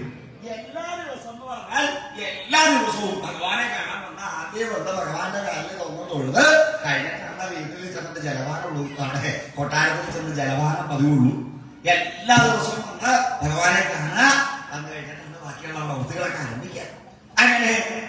ദിവസം ഈ വൈഷ്ണവനെ കൊട്ടാരത്തിൽ ഇറങ്ങി കൈലാസത്തിലേക്ക് പോവാനായിട്ട് തുടങ്ങി കഴിഞ്ഞപ്പോഴാണ് ഒരാള് വൈഷ്ണവനെ കാണാനായിട്ട് വരുന്നത്. എങ്ങനെയാ പറഞ്ഞത്? നാളെച്ചാൽ തലയിൽ വലിയൊരു കൊലയുണ്ട്, കാഴ്ചക്കൊല. വലിയ കൊലാച്ച വലിയ കൊലയാ. എന്തിനാ? ഈ കാഴ്ച സമർപ്പിച്ചാലാണല്ലോ കാര്യസാധ്യത്തിന് വേണമെങ്കിൽ എന്തെങ്കിലും കാര്യങ്ങളൊക്കെ നടക്കണമെങ്കിൽ ഇത് വേണം, കാഴ്ച സമർപ്പിക്കണം. കാഴ്ച സമർപ്പിച്ചാലാണ് ഇപ്പൊ കാര്യങ്ങളൊക്കെ നടപടിയാവുള്ളൂ. ഇല്ലാതെ കൊണ്ട് അധികാരികളുടെ കയ്യിൽ നിന്ന് എന്തെങ്കിലും സാധ്യമാണെങ്കിൽ എന്തെങ്കിലും കൊടുക്കാതെ വേണ്ടിയിട്ടില്ല. അതിനെന്തോ മേടിക്കാൻ വേണ്ടിയിട്ടാണ് ചോന്നുകൊണ്ടിങ്ങനെ പറഞ്ഞത്. എന്തോ കിട്ടുമെന്ന് വിചാരിച്ചിട്ടാ, എന്തെങ്കിലും കൊടുത്തിട്ട് വേണം അനുഗ്രഹം മേടിക്കാനായിട്ടൊക്കെ കൊടുത്തു കഴിഞ്ഞാലാണ് കാര്യസാധ്യമാവുമല്ലോ. ഓ വൈഷ്ണവനെന്നത് കണ്ടു കഴിഞ്ഞപ്പോ ഇങ്ങനെ വരാൻ ഞാൻ കാഴ്ചക്കൊലയായിട്ട് വന്നതാണ്. ഒരു കാര്യം ചെയ്ത് ഇനിയിപ്പോ ഇവിടെ ഇറക്കി വെക്കണ്ട, ഞാൻ കൈലാസത്തിലേക്ക് പോകാൻ എന്റെ പിന്നാലെ പോകുള്ളൂ. മനസ്സിലൊരു വിചാരം ഉണ്ടായിരുന്നത് ഇത് കൈലാസത്തിൽ കൊണ്ടുപോയിട്ട് ഭഗവാന്റെ കാര്യത്തിൽ സമർപ്പിക്കാമെന്ന് മനോവിചാരം ഉണ്ടായി. അങ്ങനെ കാര്യത്തിൽ സമർപ്പിച്ച് അനുഗ്രഹം സിദ്ധിക്കാമെന്ന് വിചാരിച്ചിട്ടാണ് പോകുന്നത്. അങ്ങനെ പുറപ്പെട്ട സമയത്തിങ്കിൽ പിന്നാലെ ഇങ്ങനെ വരുന്നുണ്ട്. കൊല മര്യാദക്ക് വിളിക്കണോ? അത് തലയിലേക്ക് എടുത്ത് നോക്കിയേ. നല്ല കാണാനുള്ള നോക്കിയാ, അതുകൊണ്ട് അതൊക്കെ കൊണ്ടു നടക്കാൻ വലിയ പാടാ. മതി മതി, എന്റെ സഹായം മതി. എവിടെ വെച്ചോളൂ, എവിടെ വെച്ചോളൂ, ഇത് ഞാനെടുത്തോളാം. കൈലാസത്തിന്റെ അടുത്ത് ഇപ്പൊ അവിടെ താഴെ വെപ്പിച്ചു. താഴെ നീ എന്തിനാ ചെറുപ്പാട്ടുള്ളത്? പൊക്കോ പൊക്കോ. ഇനിയിപ്പോ അവരെ കൊണ്ട് പോയി കഴിഞ്ഞാൽ അവനെ കിട്ടും അനുഗ്രഹി. ഞാനല്ലേ കൊണ്ടുവന്നത്, ഞാൻ കൊണ്ടുവന്നതാണെന്ന് ഭഗവാൻ കരുതിയാ മതി. ഓ ഇവിടെ നിൽക്കട്ടെ, ഞാൻ കൊണ്ടുപോകാം. മാറ്റി അങ്ങനെ പറഞ്ഞിട്ട് ആ കൊല എടുക്കാനായിട്ട് ശ്രമിച്ചപ്പോ ഈ വൈശ്രവണൻ, എന്താ വൈശ്രവണന്റെ പ്രത്യേകത? വൈശ്രവണൻ നല്ല ശരീരമുള്ള ആളാ, നല്ല വണ്ണമുണ്ട്. അത് മാത്രമല്ല നേരെ കീബോർഡ് നോക്കിക്കഴിഞ്ഞാൽ പൊക്കിള് കഴിഞ്ഞിട്ട് താഴത്തേക്കുള്ള ഭാഗമൊന്നും അങ്ങനെ കണ്ടിട്ടില്ല. വേറെ ഒന്നും കാണാൻ പറ്റില്ല, പൊക്കിള് വരെ കാണാൻ പറ്റുള്ളൂ, താഴത്തേക്കുള്ളൊന്നും കാണാൻ പറ്റില്ല. അതുപോലെയുള്ള ആളാണ് വൈശ്രവണി. ഒരു കണക്കില് ആ പോലെ ഇങ്ങനെ പതുക്കെ ഉയർത്തി ഇങ്ങനെ വെള്ളത്തിങ്ങനെ നോക്കി അടുത്ത കാല് വയ്ക്കുമ്പോ അത് വീണ്ടും നിലത്ത് വെക്കും. എന്നിട്ട് തിരിഞ്ഞ് കറങ്ങി തിരിഞ്ഞ് ഇങ്ങനെയാണല്ലോ കൊണ്ടുപോകുന്നത്. വലിയ പാടുപെട്ടാ ഇങ്ങനെ കൊണ്ടുവന്നത്. ഇത് കൈലാസശേഖരത്തിന്റെ മുകളിൽ ഇരുന്ന് ഉള്ളി ഗണപതി കാണുന്നുണ്ട്. കണ്ടു കഴിഞ്ഞപ്പോ എന്താ തോന്നിയത്? ആരാണ് ഒരുത്തരും തലകുത്ത് നടന്നു വരുന്നത്? തലകുത്ത് നടന്നു വരണതല്ലാതെ വൈശ്രവണൻ ഒരു വാഴക്കൊലയായിട്ട് കയറി വരണതാണ്. ഇത് കണ്ട് മനസ്സിലാക്കി കഴിഞ്ഞപ്പോ വൈശ്രവണ ആരാ വിളിക്കണത്? ആരെങ്കിലും വിളിക്കുവോ? വൈശ്രവണ ഇവിടെ ഇവിടെ ഇങ്ങടെ ആരെന്നാ വിളിക്കുന്നത്?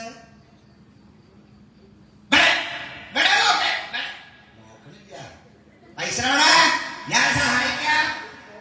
ആരെ സഹായിക്കാന്ന് പറയണ നോക്കി കഴിഞ്ഞപ്പോ ശ്രീ മഹാഗണപതി ആ തുമ്പിക്കൈ നീട്ടിങ്ങനെ വരിക. അവരുടെ നോട്ടം മുഴുവൻ ആ കൊലയിലേക്കാ.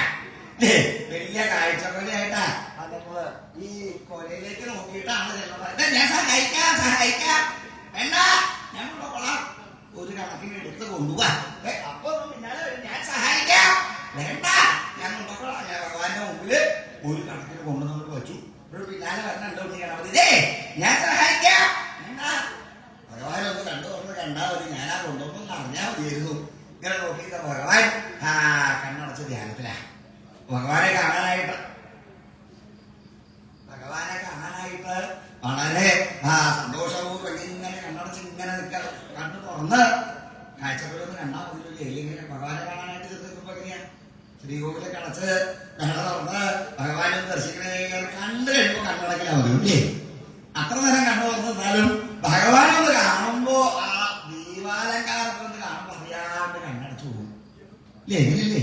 സകലാളുകളും ഇങ്ങനെ എല്ലാം അത്ര നേരം കണ്ണു തുറന്നിരുന്നാലും ദീപാരാധന ആ നാട്ടിനോട് തുറന്നു വരുമ്പോ കണ്ണടക്കുക. അയ്യോ ഭഗവാനെ മനസ്സറിഞ്ഞ് അപ്പോഴാ കണ്ണടച്ച് ഭഗവാനെ കണ്ടപ്പോ ഇങ്ങനെ കണ്ണു തുറന്നില്ല. ഭഗവാൻ കണ്ണു തുറന്നപ്പോ വൈഷ്ണവൻ കണ്ണടച്ച് നേരെ പാദങ്ങളിൽ നമസ്കരിച്ചു. നമസ്കരിച്ച് അവിടുന്ന് അവിടെ എഴുന്നേൽക്കുമ്പോ എന്താ നോക്കണം?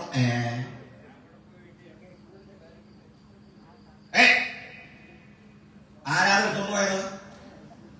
ഞാനിവിടെ വച്ചതാ, നീയാണോ എടുത്തതോ? നോക്കിക്കഴിഞ്ഞപ്പോ ഉണ്ണി കിടന്നതിന്റെ വായില് ഒരു കാണുന്ന മാത്രം ഇങ്ങനെ നീണ്ടില്ല, ബാക്കി മുഴുവൻ അകത്തായി. ഇത് കണ്ടപ്പോ വയസ്സോളം തോന്നി, അയ്യോ പാവം ഇതൊന്നും കഴിക്കണില്ലാന്നാ തോന്നാതെ, ഇവൻ പട്ടിണിയാ.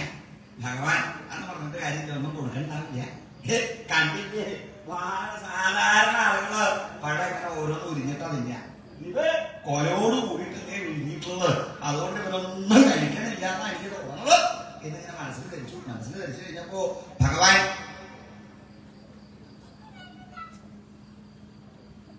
നീ ഇപ്പൊ എന്താ മനസ്സിൽ വിചാരിച്ചത്? എന്തോ മനസ്സിൽ വിചാരിച്ചല്ലോ. ഇല്ല ഭഗവാൻ, ഞാനൊന്നും വിചാരിച്ചില്ല. എനിക്കറിയാം മനസ്സിൽ വിചാരിച്ച കാര്യം, എനിക്ക് മൊത്തമൊക്കെ അറിയാം. അപ്പൊ എന്താ വിചാരിച്ചത്? ഞാൻ അങ്ങനെയൊന്നും കരുതിയില്ല, ഉണ്ണി പട്ടിണിയാണ്. പട്ടിണിയാണെന്നാ കരുതുന്നതല്ലേ? അവനോട് തന്നെ ചോദിച്ചു നോക്കൂ, രാവിലെ എന്താ കഴിച്ചത്? കാര്യമായിട്ടൊന്നും കഴിച്ചില്ല. കാര്യമായിട്ട് കഴിച്ചില്ലെങ്കിലും കുറച്ച് കഴിച്ചതല്ല, ഒരു 12 അട. അയ്യോ, എന്താ പറഞ്ഞത്? പട്ടിണിയാണ്. 12 അട കഴിച്ചാലും എന്റെ വയറ്റിൽ എവിടെയെങ്കിലും എത്തോ? 12 എന്നുണ്ട് ഉദ്ദേശിച്ചിട്ടുണ്ടെങ്കിൽ അത് 12 എന്നല്ല, പിന്നെന്താ 12,000. 12,000 കഴിച്ചവനാണോ വാഴക്കോല വീട്? അട മാത്രല്ല, പിന്നെന്തൊക്കെ കഴിച്ചു? അവനോട് ചോദിച്ചു, ഉണ്ണി എന്തൊക്കെ കഴിച്ചു? കുറെ കൊട്ടത്തേങ്ങ, ശർക്കര, കൊറെയൊക്കെ കഴിച്ചിട്ടുണ്ട്. എന്നിട്ടാണോ വാഴക്കൊലയുടെ എടുത്ത് കൊലയോട് കൂടിയിട്ട് വിഴുങ്ങിയത്? അയ്യോ, ഇത് ആർത്തിയാ. ഭഗവാനാണ് പറഞ്ഞിട്ട് കാര്യമില്ല, മക്കൾക്ക് വല്ല കാര്യമായിട്ട് കൊടുക്കണം. ഇതിന് ഈ വയറ് നിറഞ്ഞിട്ടുണ്ടാവില്ല. ഇത്ര കാലമായിട്ട് ഇവൻ ഒരു ദിവസം കൊട്ടാരത്തിൽ കൊണ്ടുപോയിട്ട് വയറ് നിറച്ച ഭക്ഷണം കൊടുത്ത് മതിന്ന് പറയിപ്പിച്ചാ മതിയായിരുന്നു. ഭക്ഷണം മാത്രം മതിയായി കഴിഞ്ഞാൽ പിന്നെ ആർക്കും കഴിക്കാൻ പറ്റില്ല. എത്ര വലിയ ആർത്തിയുള്ള ആളുകളാണെങ്കിലും എല്ലാം രണ്ടെണ്ണം വേണം, എല്ലാം വേണം. കയ്യില് വള ഓരോന്നുള്ളൂ, 2 എണ്ണം വേണമെന്നാ അല്ലേ? മാല 4 എണ്ണം വേണമെന്നാ. എല്ലാത്തിനും എന്താ വേണ്ടത്? ഭർത്താവ് ഓരോന്നുള്ളൂ, 2 എണ്ണം വേണം. എല്ലാം 2 എണ്ണം വേണമെന്നുള്ള ആർത്തി വർദ്ധിച്ചോണ്ട് വരുന്നതേ. ഭക്ഷണത്തിന് അങ്ങനെയല്ല, ഭക്ഷണം കഴിച്ചു കഴിഞ്ഞാൽ വയറ് നിറഞ്ഞു കഴിഞ്ഞാൽ പിന്നെ ഒട്ടും ഇല്ല. അപ്പൊ ഇവര് വയറ് നിറച്ച് ഭക്ഷണം കൊടുത്ത് ഇവരൊന്ന് തൃപ്തനാക്കണമെന്നൊക്കെ മനസ്സിൽ വിചാരിച്ചു. മനസ്സിൽ വിചാരിച്ചതേ ഉള്ളൂ, പുറത്തേക്ക് പറയണ്ടായില്ല. അപ്പൊ ഭഗവാൻ ചോദിച്ചു, വൈശ്രവണ ഇപ്പൊ എന്താ മനസ്സിൽ വിചാരിച്ചത്? എന്തോ മനസ്സിൽ വിചാരിച്ചല്ലോ? ഇല്ല, ഒന്നും വിചാരിച്ചില്ല. മനസ്സിൽ എന്തോ വിചാരിച്ചു? ഉണ്ണിക്ക് ഒരു ദിവസം അവിടെ കൊണ്ടുപോയിട്ട് കൊട്ടാരത്തിൽ കൊണ്ടുപോയിട്ട് വയറ് നിറച്ച് ഭക്ഷണം കൊടുക്കണം എന്നാ വിചാരിക്കണത്. ഉണ്ണിക്ക് മാത്രോ? ഉണ്ണിക്ക് മാത്രല്ല, ഉണ്ണികൾക്ക് വൈശ്രവണൻ കാര്യം ധാരാളം ധനം ഉണ്ടെങ്കിലും പിശിക്കൊരു കുറവില്ല, ആർക്കൊന്നും കൊടുക്കണം താല്പര്യമില്ലാതല്ല. ഉണ്ണി ഗണപതിയുടെ കാര്യം മാത്രമേ മനസ്സിൽ വിചാരിക്കണ്ടായിരുന്നു. എന്നാലും ഭഗവാൻ ചോദിച്ചപ്പോ എങ്ങനെയാ പറയാ, ഉണ്ണികൾക്ക് മാത്രമാണ് അവർക്കും കൊടുക്കാം, ബാക്കിയുള്ള ഉണ്ണികൾക്ക് 2 എണ്ണം അതൊക്കെ കൊടുക്കാം, വയസ്സ് കൊടുക്കാം. ഉണ്ണികൾക്ക് എല്ലാത്തിനും കൊടുക്കാം. അല്ല, ഉണ്ണികൾക്ക് മാത്രോ? ഉണ്ണികൾക്ക് മാത്രമേ കണക്കാക്കിയിട്ടുള്ളൂ. അല്ല, ഉണ്ണികൾക്ക് മാത്രമല്ല, ഭഗവാനും കണക്കാക്കിയിട്ടുണ്ട്. അപ്പൊ വൈഷ്ണവ ഞാനും ഉണ്ണികളും മാത്രം വന്നാ മതിന്നാ. അപ്പൊ പാർവതി ദേവിയെ കൊണ്ടുവരണ്ടേ? ഇല്ല ഭഗവാൻ അങ്ങനെയല്ല, പാർവതി ദേവിക്ക് കണക്കാക്കിയിട്ടുണ്ടെങ്കിൽ മതിട്ടോ വൈഷ്ണവ. ഇല്ലാണ്ട് വൈഷമ്യം എന്തെങ്കിലും ഉണ്ടെങ്കിൽ വേണ്ട, അങ്ങനെയല്ല ഭഗവാൻ കണക്കാക്കിയിട്ടുണ്ട്. പാർവതി ദേവിക്ക്, ഭഗവാന്, ഉണ്ണികൾക്ക്, അവർക്ക് എല്ലാവർക്കും ഒരു ദിവസത്തെ ഭക്ഷണം കൊടുക്കണമെന്നാണ് ഇരിക്കുന്നത്.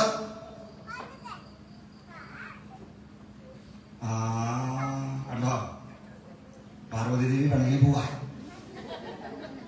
എന്താ? ഭൂതഗണങ്ങൾക്ക് ഇല്ലാതെ അത് കണക്കാക്കിയിട്ടുണ്ട് ഭഗവാൻ.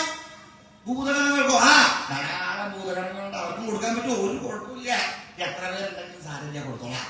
ഇല്ല വൈശ്രവണ, ഞാനും പാർവതി ദേവി ഉണ്ണികളും ഈ ഭൂതഗണങ്ങളും മാത്രമായിട്ട് അങ്ങോട്ട് വന്നു കഴിഞ്ഞാൽ ദേവന്മാരെന്താ വിചാരിക്കുക? ദേവന്മാര് വിചാരിക്കില്ലേ ഞാൻ അവരെ ഒഴിവാക്കി? അവര് ഇവര് മാത്രമായിട്ടൊന്നും പോക്കില്ല, ബാക്കിയുള്ള ആൾക്കാരും കുറെ ഉണ്ടാവും. അത് ശരി, ആദ്യം എങ്ങനെ പോവാൻ? ഇവരെങ്ങനെ എവിടെയും പോയി കഴിഞ്ഞാൽ അങ്ങനെ പോക്ക് പതിവ് ബാക്കി എല്ലാവരും ഉണ്ടാവേ. അതുകൊണ്ട് ദേവന്മാരെ ഞാൻ കൊണ്ടുവന്ന് പോവാറില്ല. അപ്പൊ ദേവന്മാരെ എന്താ പറഞ്ഞത്? സമയം കഴിഞ്ഞോ? ഒന്നാമതിപ്പോ ഭംഗിയായിട്ടുള്ള അവസ്ഥയല്ല, അതുകൊണ്ട് അങ്ങനെയൊക്കെ പോണത്. ഇനിയിപ്പോ എന്താ കുഴപ്പമെന്താ? ദേവന്മാരെ കൊണ്ടുപോകണം. ദേവന്മാർ എത്ര പേരുണ്ടെന്ന് അറിയാവോ? 33 കോടി ദേവകളുണ്ട്. അയ്യോ, ഈശ്വരൻ ആലോചിച്ച് 33 കോടി ദേവകള്. ഇവർക്ക് ദേവന്മാര്, ഭഗവാൻ, ഉണ്ണികള്, പാർവതി ദേവി, അവര് മാത്രമാണെങ്കിൽ കുഴപ്പമില്ലായില്ല. ഭൂതഗണങ്ങളെന്നും കൂടി പറഞ്ഞു, അതും സാധനം കാരണം ആ ദേവന്മാര്, ഇത്രയും ദേവന്മാരുണ്ട്, ഇവർക്കും കൂടി കൊടുക്കണമല്ലോ. ഞാൻ മനസ്സില് അത്ര വലിയ താല്പര്യമൊന്നും ഇല്ലെങ്കിലും ഭഗവാനോട് എങ്ങനെയാ പറയാ പറ്റില്ല.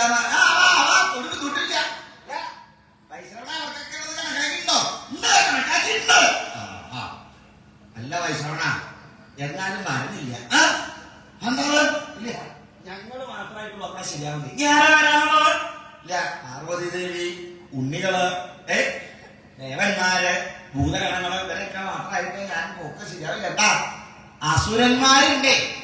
അസുരന്മാരും എന്റെ ഭക്തന്മാർ, അവര് വിചാരിക്കില്ലേ ഞാൻ അവരെ ഒഴിവാക്കുന്നു? എത്രയുണ്ട് അസുരന്മാര്? ദേവന്മാരുടെ നേരെ ഇരട്ടി എണ്ണുണ്ട് അസുരന്മാര്. ഇത് മാത്രമല്ല, അസുരന്മാരുടെ എണ്ണമെങ്കിൽ അനുമതി വർദ്ധിച്ചോണ്ടിരിക്കുകയാണല്ലോ. ഓഹോ, കൂട്ടി നോക്കുമ്പോ ധാരാളമായില്ലേ? 33 കോടി ദേവകൾ, അതിന്റെ ഇരട്ടി അസുരന്മാരെന്ന കൈകൊണ്ട് എണ്ണി നോക്കുക. ഇതൊക്കെ മനസ്സിലാവുണ്ടോ? കണക്ക് കൂട്ടി നോക്കുക. ആലോചന ഭയങ്കരമായിട്ട് കണക്കാക്കി കൂട്ടണ്ടേ? ഇതൊക്കെ എല്ലാവർക്കും കൂടി എത്രത്തോളം വേണമെന്നുള്ള അങ്ങനെ ചിന്തിച്ച് അവസാനം വൈശ്രവണം പറയേ. അതെ, കുഴപ്പമില്ല. ഈ ത്രൈലോക്യവാസികൾ മുഴുവൻ വന്നാലും അവർക്കെല്ലാം കൊടുക്കാനുള്ള ഭക്ഷണം ഉണ്ടാവും കൊട്ടാരത്തില്. എങ്ങനെ അത് നിന്റെ അഹങ്കാരല്ലേ? ത്രൈലോക്യവാസികൾക്ക് മുഴുവൻ കൊടുക്കാനുള്ള ഭക്ഷണം ഉണ്ടാവുക ഭഗവാൻ വിചാരിക്കണം. അതൊന്ന് കാണണമല്ലോ എന്നിങ്ങനെ മനസ്സിൽ വിചാരിക്കണ്ടായി. മനസ്സിലിങ്ങനെ വിചാരിച്ചു എന്ന് മാത്രല്ല, വൈഷ്ണവനോട് പറയണ്ടേ, വൈഷ്ണവന എന്താ വരുന്നത്? ഇന്നേക്ക് 10-ാം ദിവസം വന്നാ മതി. 10-ാം ദിവസം വന്നാ മതി. എന്ന് വരാം. ആയിക്കോട്ടെ വൈശ്രവണ, ഞാൻ 10-ാം ദിവസം പുറപ്പെടുന്നുണ്ട് എന്നിങ്ങനെ പറഞ്ഞ് വൈശ്രവണനെ യാത്രയാക്കാനായിട്ട് തുടങ്ങി കഴിഞ്ഞപ്പോ അവിടെ പോവാ,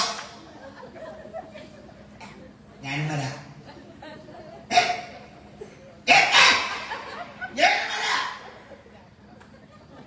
എനിക്ക് അമ്പരാന്ന് പറഞ്ഞല്ലേ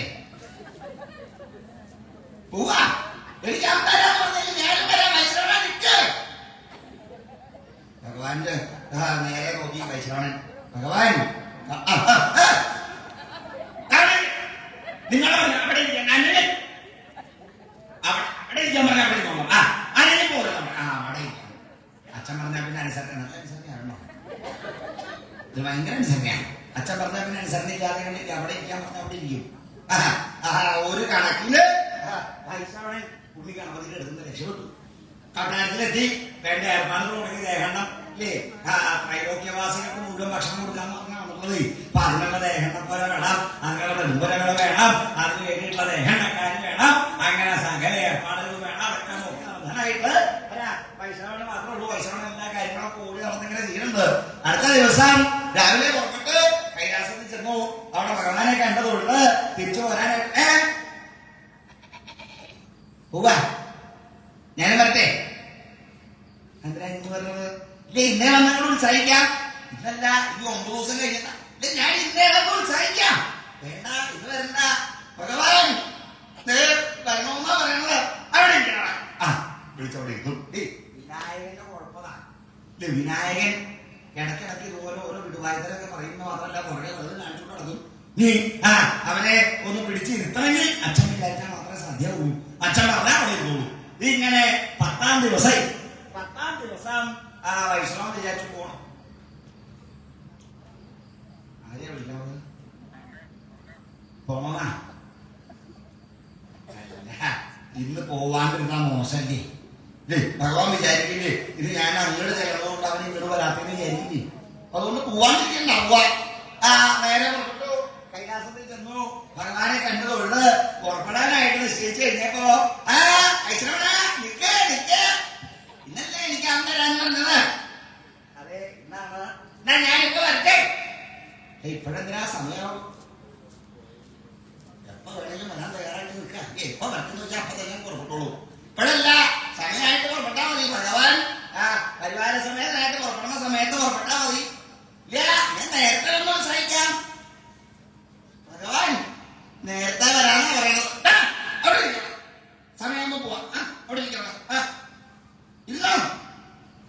വലിയ അവിടെ വിളിച്ചവിടെ ഇരുത്തി. എന്നിട്ട് വൈശ്രവണം പോയി കഴിഞ്ഞപ്പോ ഭഗവാൻ പുഷ്പാഞ്ജലി എങ്ങനെയാച്ചാൽ വലിയൊരു പൂപ്പാലികളുണ്ട്. ഓരോ പൂവെടുക്കും 12 ജപിക്കും, പുഷ്പങ്ങൾ അർപ്പിക്കും. ഒരെണ്ണം എടുക്കുക, 12 ജപിക്കുക, പുഷ്പങ്ങൾ അർപ്പിക്കുക. എങ്ങനെയാ ഇത്? ഉണ്ണി ഗണപതി വന്ന് നോക്കി കഴിഞ്ഞ ഒരു പൂപ്പാലികളുടെ എത്ര പൊക്കത്തിലാ പോയി ഓരോന്നെടുത്ത് അർപ്പിച്ചെന്ന് തീരുമ്പോഴത്തേക്കും വൈകുന്നേരം ആവും. അപ്പൊ അവിടെ ചെല്ലുമ്പോൾ അമ്മായിയുടെ ഭക്ഷണമൊക്കെ തീർന്നു പോകും.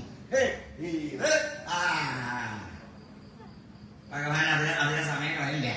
ആ കണ്ണടച്ചിട്ടാണല്ലോ, കണ്ണടച്ചാണോ ഇരിക്കാൻ നോക്കും. അന്ന് മേപ്പോട്ട് നോക്കിയിരിക്കും. സാധാരണ നേരെ നോക്കിയിട്ടാണ്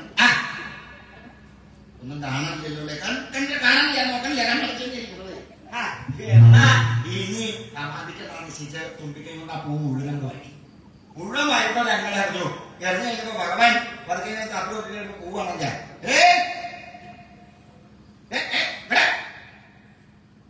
നീയാണോ പൂ എടുത്തത്? അല്ല ചാ, പൂജ തീർന്നു. പൂജ തീർന്നു ധാരാളം പൂവുണ്ട്, ബാക്കിയുണ്ടായിരുന്നല്ലോ. പൂജ തീർന്നെങ്കിൽ മന്ത്രം തീർന്നിട്ടില്ല. മന്ത്രം തീർന്നില്ലെങ്കിൽ പൂക്കള് തീർന്നു. പൂവൊക്കെ ധാരാളം പൂവുണ്ടായില്ലേ? ഞാൻ സമ്പൂർണ്ണ പുഷ്പാഞ്ജലി നടത്തി. അതാണ് അങ്ങോട്ടാ പറഞ്ഞത്. സമ്പൂർണ്ണ പുഷ്പാഞ്ജലി മുഴുവൻ കൂരിട്ടിട്ട് അങ്ങനെ എടുക്കാം. തിരക്കുള്ള സ്ഥലങ്ങളിൽ ചെല്ലുമ്പോഴാണ് അത് കാണാറ് പതിവ്. സമ്പൂർണ്ണ പുഷ്പാഞ്ജലി. പുഷ്പാഞ്ജലി എന്ന് പറഞ്ഞാൽ അവിടേക്ക് ചെറുതായി ഞാൻ പേരും നാളൊന്നും കഴിച്ചിട്ടുണ്ട്. എല്ലാം കഴിച്ചിട്ടുണ്ട്. എന്റെ പേര് നാളെ എല്ലാവരും നാളെ കഴിച്ചിട്ടുണ്ട്. തിരക്കുള്ളതൊക്കെ ചെല്ലുമ്പോ കാണാം. പ്രസാദം വേറെ നിൽക്കുന്നുണ്ട്. അവിടെ തൊഴിലുകൾ നിന്നാൽ മതി. പ്രസാദം നെറ്റിത്തേക്ക് പറ്റിയ പിന്നെ 2 കാര്യത്തിന് വലിയ താല്പര്യം. ദക്ഷിണ കഴിക്കുന്നതായിരിക്കില്ലേ? ഭക്ഷണം ദക്ഷിണ കഴിക്കുമ്പോ ധാരാളമായിട്ട് കെട്ടിക്കാൻ ഗ്രഹം കൊടുക്കും. അങ്ങനെയാണ് സാധാരണ രീതികൾ പതിവല്ലേ.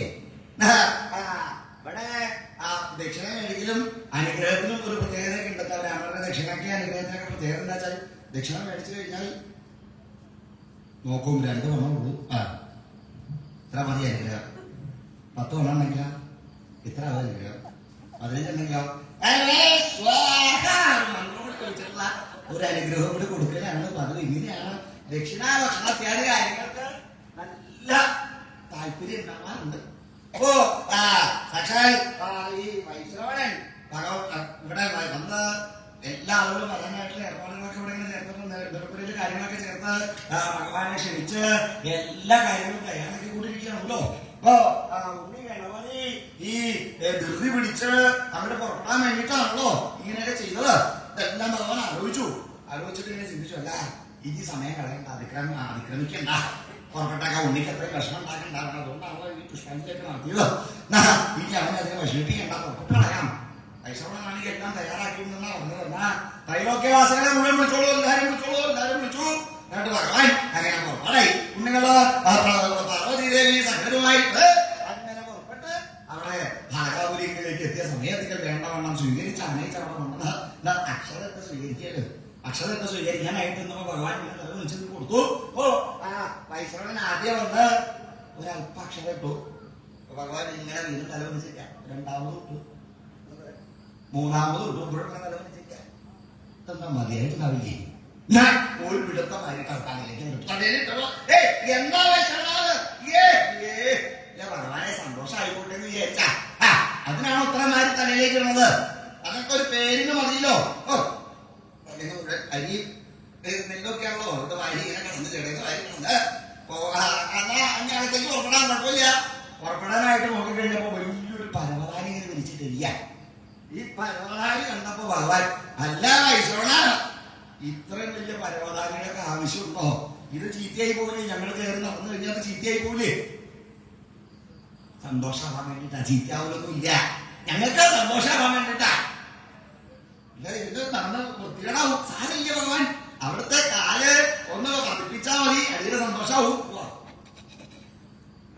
ഒന്ന് ഒരു ഇതിനധികം വിഷമം ഉണ്ടാക്കണ്ടോ എന്ന് വിചാരിച്ച് ഇങ്ങനെ പതുക്കെ കാര്യം വെച്ച് പോയപ്പോ പിന്നാലെ വന്ന സകല ആളുകളും അതുപോലെ തന്നെ ഭഗവാനെ അനുഗമിച്ച ഇതിനൊന്നും പറ്റരുതല്ലോ എന്ന് വിചാരിച്ചു നടന്നപ്പോ ഉണ്ണി ഗണപതി മാത്രം ഏറ്റവും അവസാനം നിൽക്കണേ. എന്നാ ഉണ്ണി കടന്നു പോകില്ലേ? എല്ലാരും പോട്ടെ, എല്ലാരും പോയി കഴിഞ്ഞു ഞങ്ങള് പുറപ്പെടാം. ഇതെന്താ ഇങ്ങനെ വിളിച്ചിട്ടുള്ളതാ? സന്തോഷമാവാനായിട്ടല്ലേ? സന്തോഷമാവാനായിട്ടാ. എനിക്ക് സന്തോഷായി. ഞാൻ വന്നോട്ടെ. വന്നാലും കണ്ടില്ലേ? വരൂ വരൂ. ആ കാലെടുത്ത് ഓരോ കാല് വയ്ക്കുമ്പോഴും അത്ര കാലം പൊടിഞ്ഞു വരും. പൊടിഞ്ഞു പോകുമ്പോ വായിച്ചു അയ്യോ എന്താ അത്ര സന്തോഷം ആവണ്ടിയിരുന്നില്ല. അയ്യോ എന്റെ 20,000 അയ്യോ അത്ര സന്തോഷം ആവണ്ടിയിരുന്നില്ല. അന്നറ്റം വരെ ചെന്നപ്പോഴേക്കും പരവതാനി നല്ല പട്ടിന്റെ പരവതാനിയാ പൊടിഞ്ഞ് പൊടി പോയി കാറ്റടിച്ചാ പറന്നു പോകുന്നു ആ അവസ്ഥയും. എന്നൊക്കെ ക്ഷണിക്കാൻ തോന്നിയ സമയം പറഞ്ഞാൽ മതിക്കോ. ഞാൻ ക്ഷണിച്ച് കൊണ്ടുവന്നിട്ട് എന്റെ പരവതാനി മുഴുവൻ പൊടിച്ചു കിടന്നു. നല്ലത് മനസ്സിൽ ഇങ്ങനെയൊക്കെ വൈഷമ്യം എന്തെങ്കിലും മുഖത്തത് കാണിക്കില്ല. നല്ല സന്തോഷവാനായിട്ട് തന്നെയാണ് ഇരിക്കുന്നത്.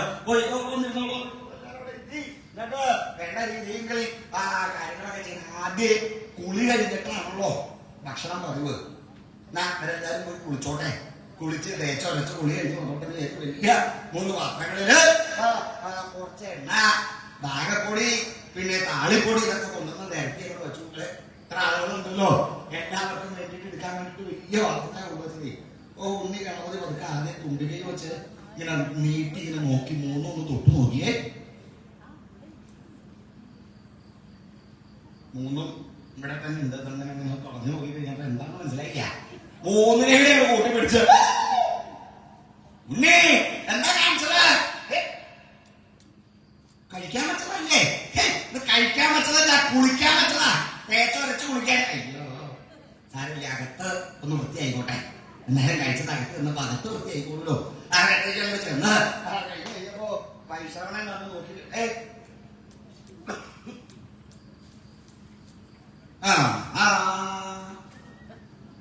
എങ്ങടായി പോണത്? ഒന്നും കഴിച്ചില്ലാന്ന് തോന്നണല്ലോ. ഈ രാവിലെ എന്തെങ്കിലും കഴിച്ചിട്ടുണ്ടോ? ഒരാ കണ്ടിട്ടൊന്നും കഴിച്ചിട്ടില്ലാന്ന് തോന്നുന്നത്. ഉണ്ണികൾക്ക് പ്രാതല് കൊടുത്താലോ? ഭഗവാൻ ഉണ്ണികള് ഇവരെ വിഷമിച്ചല്ലേ ഇരിക്കണതെന്നാ ബാക്കിയുള്ളതൊക്കെ ആയി വരുന്നതിന് മുമ്പ് ഉണ്ണികൾക്ക് എന്തെങ്കിലും ഒന്ന് കഴിച്ചാൽ പ്രാതൽ എന്തെങ്കിലും കൊടുക്കാം.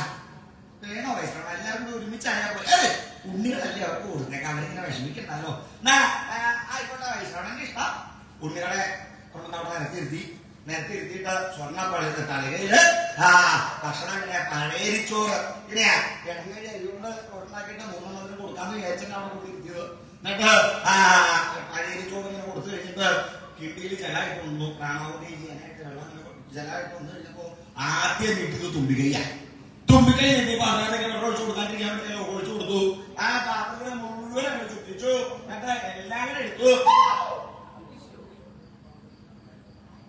വൈശ്രവണൻ കണ്ണുപിടിച്ച് നോക്കിക്കാരേ ഇതെല്ലാവർക്കും കൂടി വിളമ്പില്ല.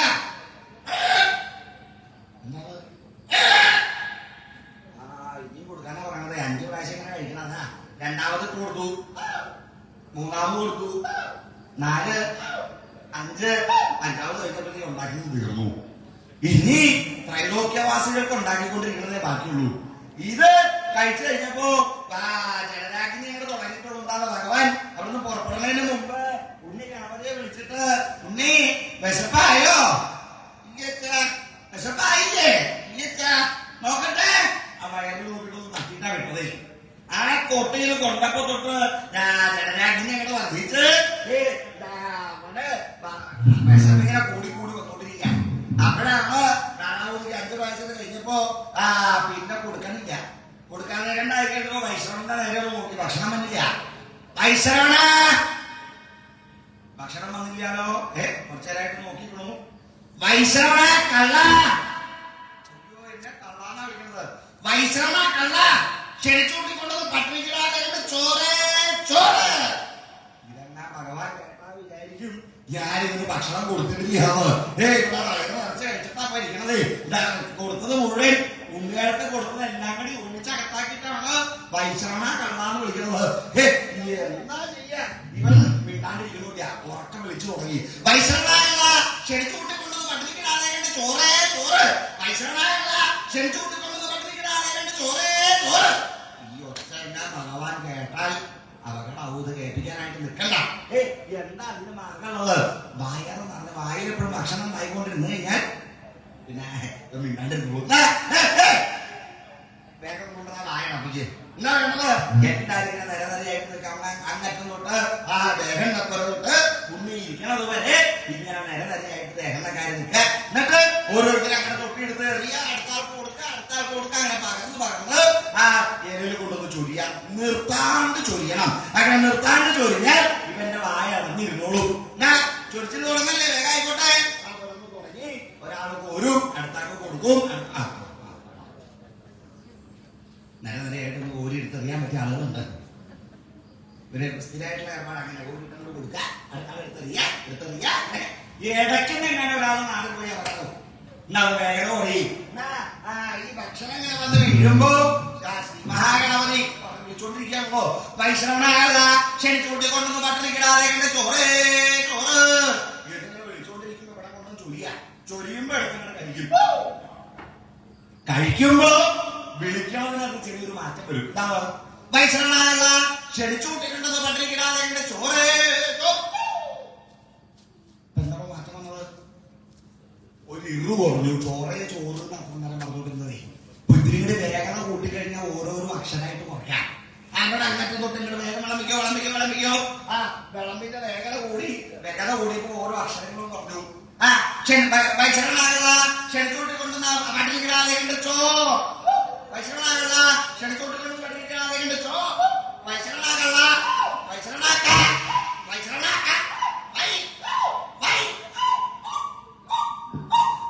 ഇപ്പൊ ശരിയായിരുന്നു. ഇപ്പൊ ഒന്നും ഉണ്ടല്ല.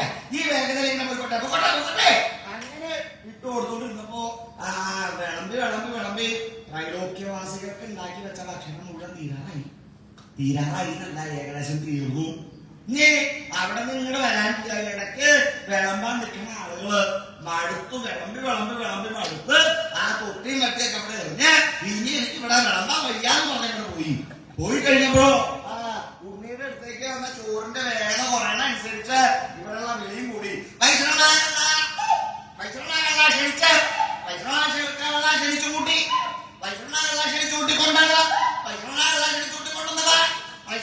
ക്ഷണിച്ചു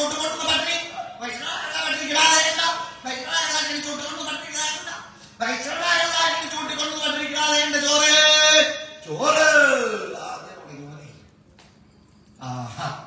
ഇത് കേട്ടപ്പോ അതൊക്കെ അവിടെ ഇട്ട് വിളമ്പിക്കൊണ്ട് ആൾക്കാരൊക്കെ തോന്നുന്നു. ഈ വിളമ്പൊന്നുമില്ല, ഒന്നുമില്ല. ഈ വിളമ്പാൻ നിൽക്കുന്നില്ല പോവാ. എല്ലാവരും നോക്കിയപ്പോ ആദ്യം തുടങ്ങിയതുപോലെ വൈശ്രവണ ക്ഷണിച്ചു കൂട്ടിക്കൊണ്ടു പട്ടിണിക്കിടാതെ ചോറേ ചോറ് വിളിച്ചു പറഞ്ഞുകൊണ്ടിരിക്കുക. ഇത് കുറെ നേരം കേട്ട് കഴിഞ്ഞപ്പോ ഭക്ഷണം വരാതെ കഴിഞ്ഞപ്പോ വൈശ്രവണനോടുള്ള ദേഷ്യം വർദ്ധിച്ചു. ഉണ്ണിയാണ് അവർക്ക് അവിടെ നിന്ന് അങ്ങനെ എഴുന്നേറ്റു. കൊണ്ടുകൊണ്ടിരുന്നിടത്തുനിന്ന് അങ്ങനെ എഴുന്നേറ്റ് നോക്കി കഴിഞ്ഞപ്പോ എന്താ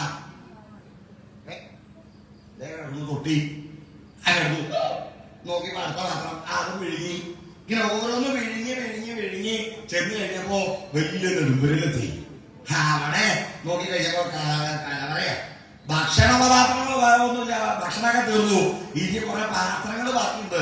കണ്ട പാത്രങ്ങൾ മുഴുവൻ എടുത്തങ്ങ് വിഴുങ്ങാൻ തുടങ്ങി.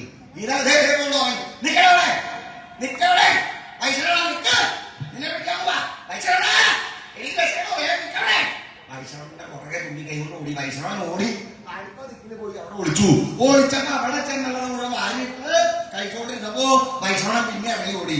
വൈശ്രവൻ ഓടി ഒരു ഭരണിക്കകത്ത് കയറിയിരുന്നപ്പോ പിന്നാലെ ഉണ്ണിയാവതി വന്നിട്ട് ഓരോന്ന് എടുക്കാനായിട്ട് വന്നു കഴിയുമ്പോ ഒരു ഭരണി കിടത്താണല്ലോ. എന്താ പറയണത്? അവനെ പിടിക്കാനായിട്ട് നോക്കിയപ്പോ ഇറങ്ങി ഓടി. ഭഗവാനെ രക്ഷിക്കണേ, വല്യുണ്ണി എന്നെ കൊല്ലാൻ പറഞ്ഞേ, വല്യുണ്ണി എന്നെ വിഴുങ്ങാൻ പറഞ്ഞേ, വല്യുണ്ണി എന്നെ തിരുവട്ടിയിലാക്കുവേ, എന്നെ രക്ഷിക്കണേ എന്ന് പറഞ്ഞ് ഭഗവാന്റെ ആധാരം വീണു. അത് കണ്ടപ്പോ നല്ല വൈശ്രവണനായി എന്നാ നായേ വല്യുണ്ണി എന്നെ വിഴുങ്ങാമല്ലോ, വല്യുണ്ണി വിഴുങ്ങാൻ മതി. എന്നാ നായത് നോക്കിയപ്പോ നിർത്തണ്ട അച്ഛാ വൈശ്രവൻ കള്ളൻ എന്താ കള്ളനോ എന്നെ ക്ഷണിച്ചു കൊണ്ടുകൊണ്ടുവന്നിട്ട് പട്ടിണിക്കിട്ട് ചോറ് തന്നില്ല. എന്താ വൈശ്രവനായ ഉണ്ണികൾക്ക് ഭക്ഷണം കൊടുക്കാന്ന് പറഞ്ഞു.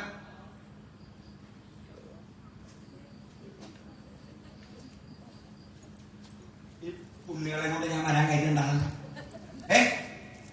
ഇതിനൊക്കെ ഭക്ഷണം കൊടുക്കാന്ന് പറഞ്ഞില്ലേ കൊണ്ടുപോയത്. ഭഗവാനെ അതിനൊക്കെ നടക്കുന്നുണ്ടോ കൊടുക്കാനിട്ടാ ഭക്ഷണം കൊടുക്കാനായിട്ട് കഴിച്ച് വയറൊക്കെ വീർത്തുമ്പോ മുഴുവൻ കഴിച്ചത് മാത്രല്ല കൊട്ടാരത്തിലുണ്ടായിരുന്ന പാത്രങ്ങൾ കൂടി കഴിച്ചപ്പോ ആ കുബേരനായിരുന്ന എനിക്ക് ഇങ്ങനെ തോൾസഞ്ചി തൂക്കിട്ട് പോകുന്ന അവസ്ഥയാണ്.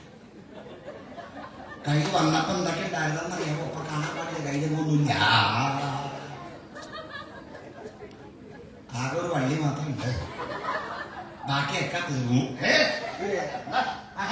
എല്ലാം ആ ഉണ്ണിയെ തിന്നു തീർത്ത കാരണം ഇനിയിപ്പോ ഒന്നുമില്ല, ബാക്കിയില്ല. കണ്ടില്ലേ അതിന്റെ അവസ്ഥ? എന്നെ രക്ഷിക്കണം ഭഗവാനെ, എങ്ങനെയായാലും രക്ഷിക്കണം. മാത്രമല്ല ഉണ്ണിയുടെ വയറ് വീർത്തിരിക്കണ കണ്ടോ? ഈ ഉണ്ണിയുടെ വയറെന്താ അങ്ങനെ വീർക്കാൻ? നല്ല തട്ട. എവിടുന്ന് കാര്യമായിട്ട് കിട്ടണ്ടതാ പറഞ്ഞത്. കിട്ടണൊക്കെ നന്നായിട്ട് തട്ടണുണ്ട്. ഇവിടെ കിട്ടിയത് മുഴുവൻ തട്ടി വയറിങ്ങനെ വീർത്തിരിക്കുക ഉണ്ണിയുടെ. ഞാൻ അതുകൊണ്ട് ഇപ്പൊ ദരിദ്രനായി. ഉണ്ണി കാരണം ഉണ്ടായത് എന്നെ ഉള്ള സ്വത്ത് മുഴുവൻ ഇപ്പൊ ഉണ്ണിയുടെ ആയിട്ടില്ല. എന്താ ഉണ്ണി പറയണത്? രണ്ടായി കേൾക്കണത്? നീയാണോ അവിടുത്തെ മുഴുവൻ വീണത്? ഇത് മുഴുവൻ വീതി വരാനാ പറയുന്നേ. അങ്ങനെ ഉണ്ടാവാൻ വഴിയില്ല വൈശ്രവണ. എന്നെ ഉണ്ട് എങ്ങനെയൊന്നും ചെയ്യില്ല. ഭഗവാനെ അവിടെ ചെന്ന് നോക്കണത് നെടുമ്പരയിലിപ്പോ ഭക്ഷണമൊന്നും കാലായെങ്കിൽ പിന്നെ നമ്മൾ കൊടുത്താൽ പോരെ. കാലായി എന്ന് പറയാൻ കാല് മാത്രമായി, ബാക്കി കൂടെ ഞാൻ വിഴുങ്ങിന.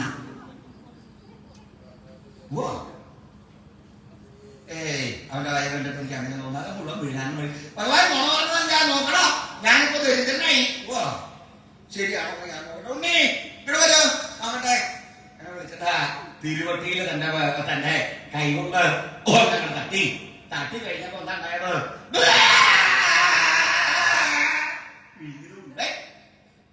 പുറത്തേക്ക് ചടങ്ങ ഓരോന്നായിട്ട് ചാടി വരുന്നത്. അപ്പൊ വൈശ്രവണ സന്തോഷായി. വൈശ്രവണ നോക്കേ, ഇതൊക്കെ തന്നെയാണോ?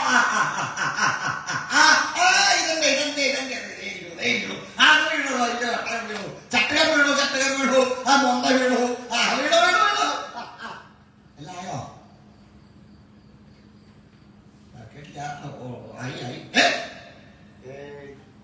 പോകാൻ കണ്ടിട്ട് എല്ലാം ആയിട്ടില്ലാന്ന് തോന്നുന്നല്ലോ. ഇനിയിപ്പോളതൊന്നും കുഴപ്പമില്ല. അങ്ങനെ വേണ്ട, ഉള്ളത് കുഴപ്പമൊന്നുമില്ല എന്നല്ല. അവന്റെ വയറ്റിൽ ഇനി വേറെ എന്തെങ്കിലും കറിയിട്ട് പുറത്തേക്ക് തരണം. നമുക്ക് നാണക്കടാ. ഞാനേ കൊട്ടാരത്തിൽ നിന്ന് വന്നിട്ട് ഇവിടെ കൊട്ടാരത്തിൽ വന്നിട്ട് എന്റെ ഉണ്ണി ഇവിടെ ഉള്ളതൊക്കെ വിഴുങ്ങിക്കൊണ്ട് പോയി എന്ന് ആളുകൾ പറയില്ലേ? അങ്ങനെയാണോ കൊടുക്കുന്നത്? ഉണ്ണി നോക്കട്ടെ, ഇനി എന്തെങ്കിലും ഉണ്ടോ? അങ്ങനെ നോക്കൂ. വയറ്റില് ഒരു വക്ക് ചടങ്ങിയൊരു മൊന്ത, ചടങ്ങിയതായിട്ടൊരു മൊന്ത. ഇതാണോ വൈശ്രവണ ബാക്കിയുള്ളത്? ഇത് കണ്ടപ്പോ ഈ വൈശ്രവണന്റെ കണക്ക് ബോധ്യപ്പെട്ടപ്പോ ഭഗവാൻ ഉണ്ടായിരുന്ന ദേഷ്യം നമ്മൾ ശമിച്ചു. എന്താണ് ഇത്ര നേരം ദേഷ്യം? അഹങ്കാരം കൊണ്ടാണല്ലോ എന്റെ ഉണ്ണിക്ക് വയറ് മറച്ചു കൊടുക്കാന്ന് പറഞ്ഞത്. എന്റെ അഹങ്കാരം ശ്രമിക്കാൻ വേണ്ടിയിട്ടാണ് ഉണ്ണി അത് പറഞ്ഞു വിടുന്നുണ്ടായിരുന്നാലും ഇത്രയധികം സ്വത്തുക്കളുടെ ഇടയിലും ചളങ്ങിയ ഒരു മൊന്തയുടെ കണക്ക് വരെ സൂക്ഷിക്കുന്ന വൈശ്രവണ പിന്നെ സമ്മതിക്കണം. എന്താ ഇങ്ങനെയുള്ളവരുടെ ഉള്ളില് കയ്യിലെ ലക്ഷ്മി വസിക്കൂ. കയ്യില് എത്രത്തോളം ഉണ്ട് എന്നുള്ളതിന്റെ ധാരണ കൃത്യമായിട്ടുള്ളവരുടെ കയ്യില് മാത്രമേ ലക്ഷ്മി കാലാകാലങ്ങളിൽ നിലനിൽക്കുകയുള്ളൂ. അതുകൊണ്ടാണ് നീ വൈശ്രവനായിട്ട് തുടങ്ങുന്നത്. അതുകൊണ്ട് നിനക്ക് ആയുർക്കും സമ്പത്തും സമൃദ്ധി ഉണ്ടാവും, ഒരു സംശയമില്ല. അനുഗ്രഹം കൊടുക്കുന്നാലും അഹങ്കാരം കൊണ്ട് നീ ചെയ്ത പ്രവൃത്തിക്ക് അനുഭവിച്ചേ സാധ്യമുള്ളൂ. അതുകൊണ്ടാണ് ഇപ്പൊ അത്ര അനുഭവിക്കേണ്ടത്. അപ്പൊ മനസ്സിലായില്ലേ? മനസ്സിലായി. ഇവനെ അങ്ങനെയൊന്നും തൃപ്തനാക്കാൻ പറ്റില്ല. ഇവരെന്ത് കൊടുത്താലും അങ്ങനെ പെട്ടെന്നൊന്നും മതിയാവില്ല. എന്നാൽ ഉണ്ണി ഇങ്ങനെ വരൂ. എന്നെ വിളിച്ചു. ഭഗവാൻ തന്റെ ഭസ്മസഞ്ചിയിൽ നിന്ന് ഭസ്മം എടുത്തിട്ട് തന്റെ ഭസ്മം എടുത്ത് കുറച്ച് നീരെടുത്ത് അവനോട് പറഞ്ഞു, വാ തുറക്കൂ. വാ തുറന്ന വായിലിങ്ങനെ ഇട്ടു. അതങ്ങോട്ട് കഴിച്ചു കഴിഞ്ഞപ്പോ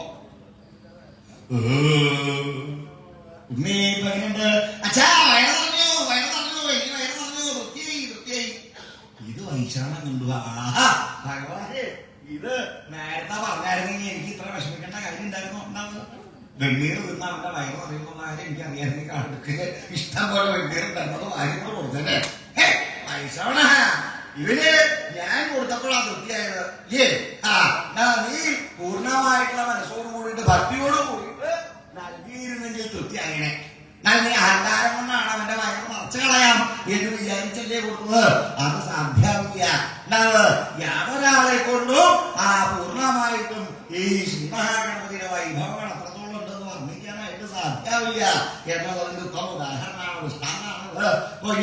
ഈ വന്നിരിക്കുന്ന ത്രൈലോക്യവാസികളെ മുഴുവൻ അറിയണത് ആ ശ്രീമഹാഗണപതിക്ക് വയറുന്ന സമയത്തിൽ ഭഗവാൻ ആ ത്രൈലോക്യവാസികളെ മുഴുവൻ വിളിച്ച് തന്റെ കർത്താരത്തിൽ നിന്ന് പറഞ്ഞിരിക്കുന്നതായിട്ടുള്ള ഭക്ഷണപദാർത്ഥങ്ങളെ കൊണ്ട് ആ ത്രൈലോക്യവാസികൾക്ക് മുഴുവൻ തൃപ്തിയെ പ്രദാനം ചെയ്തു.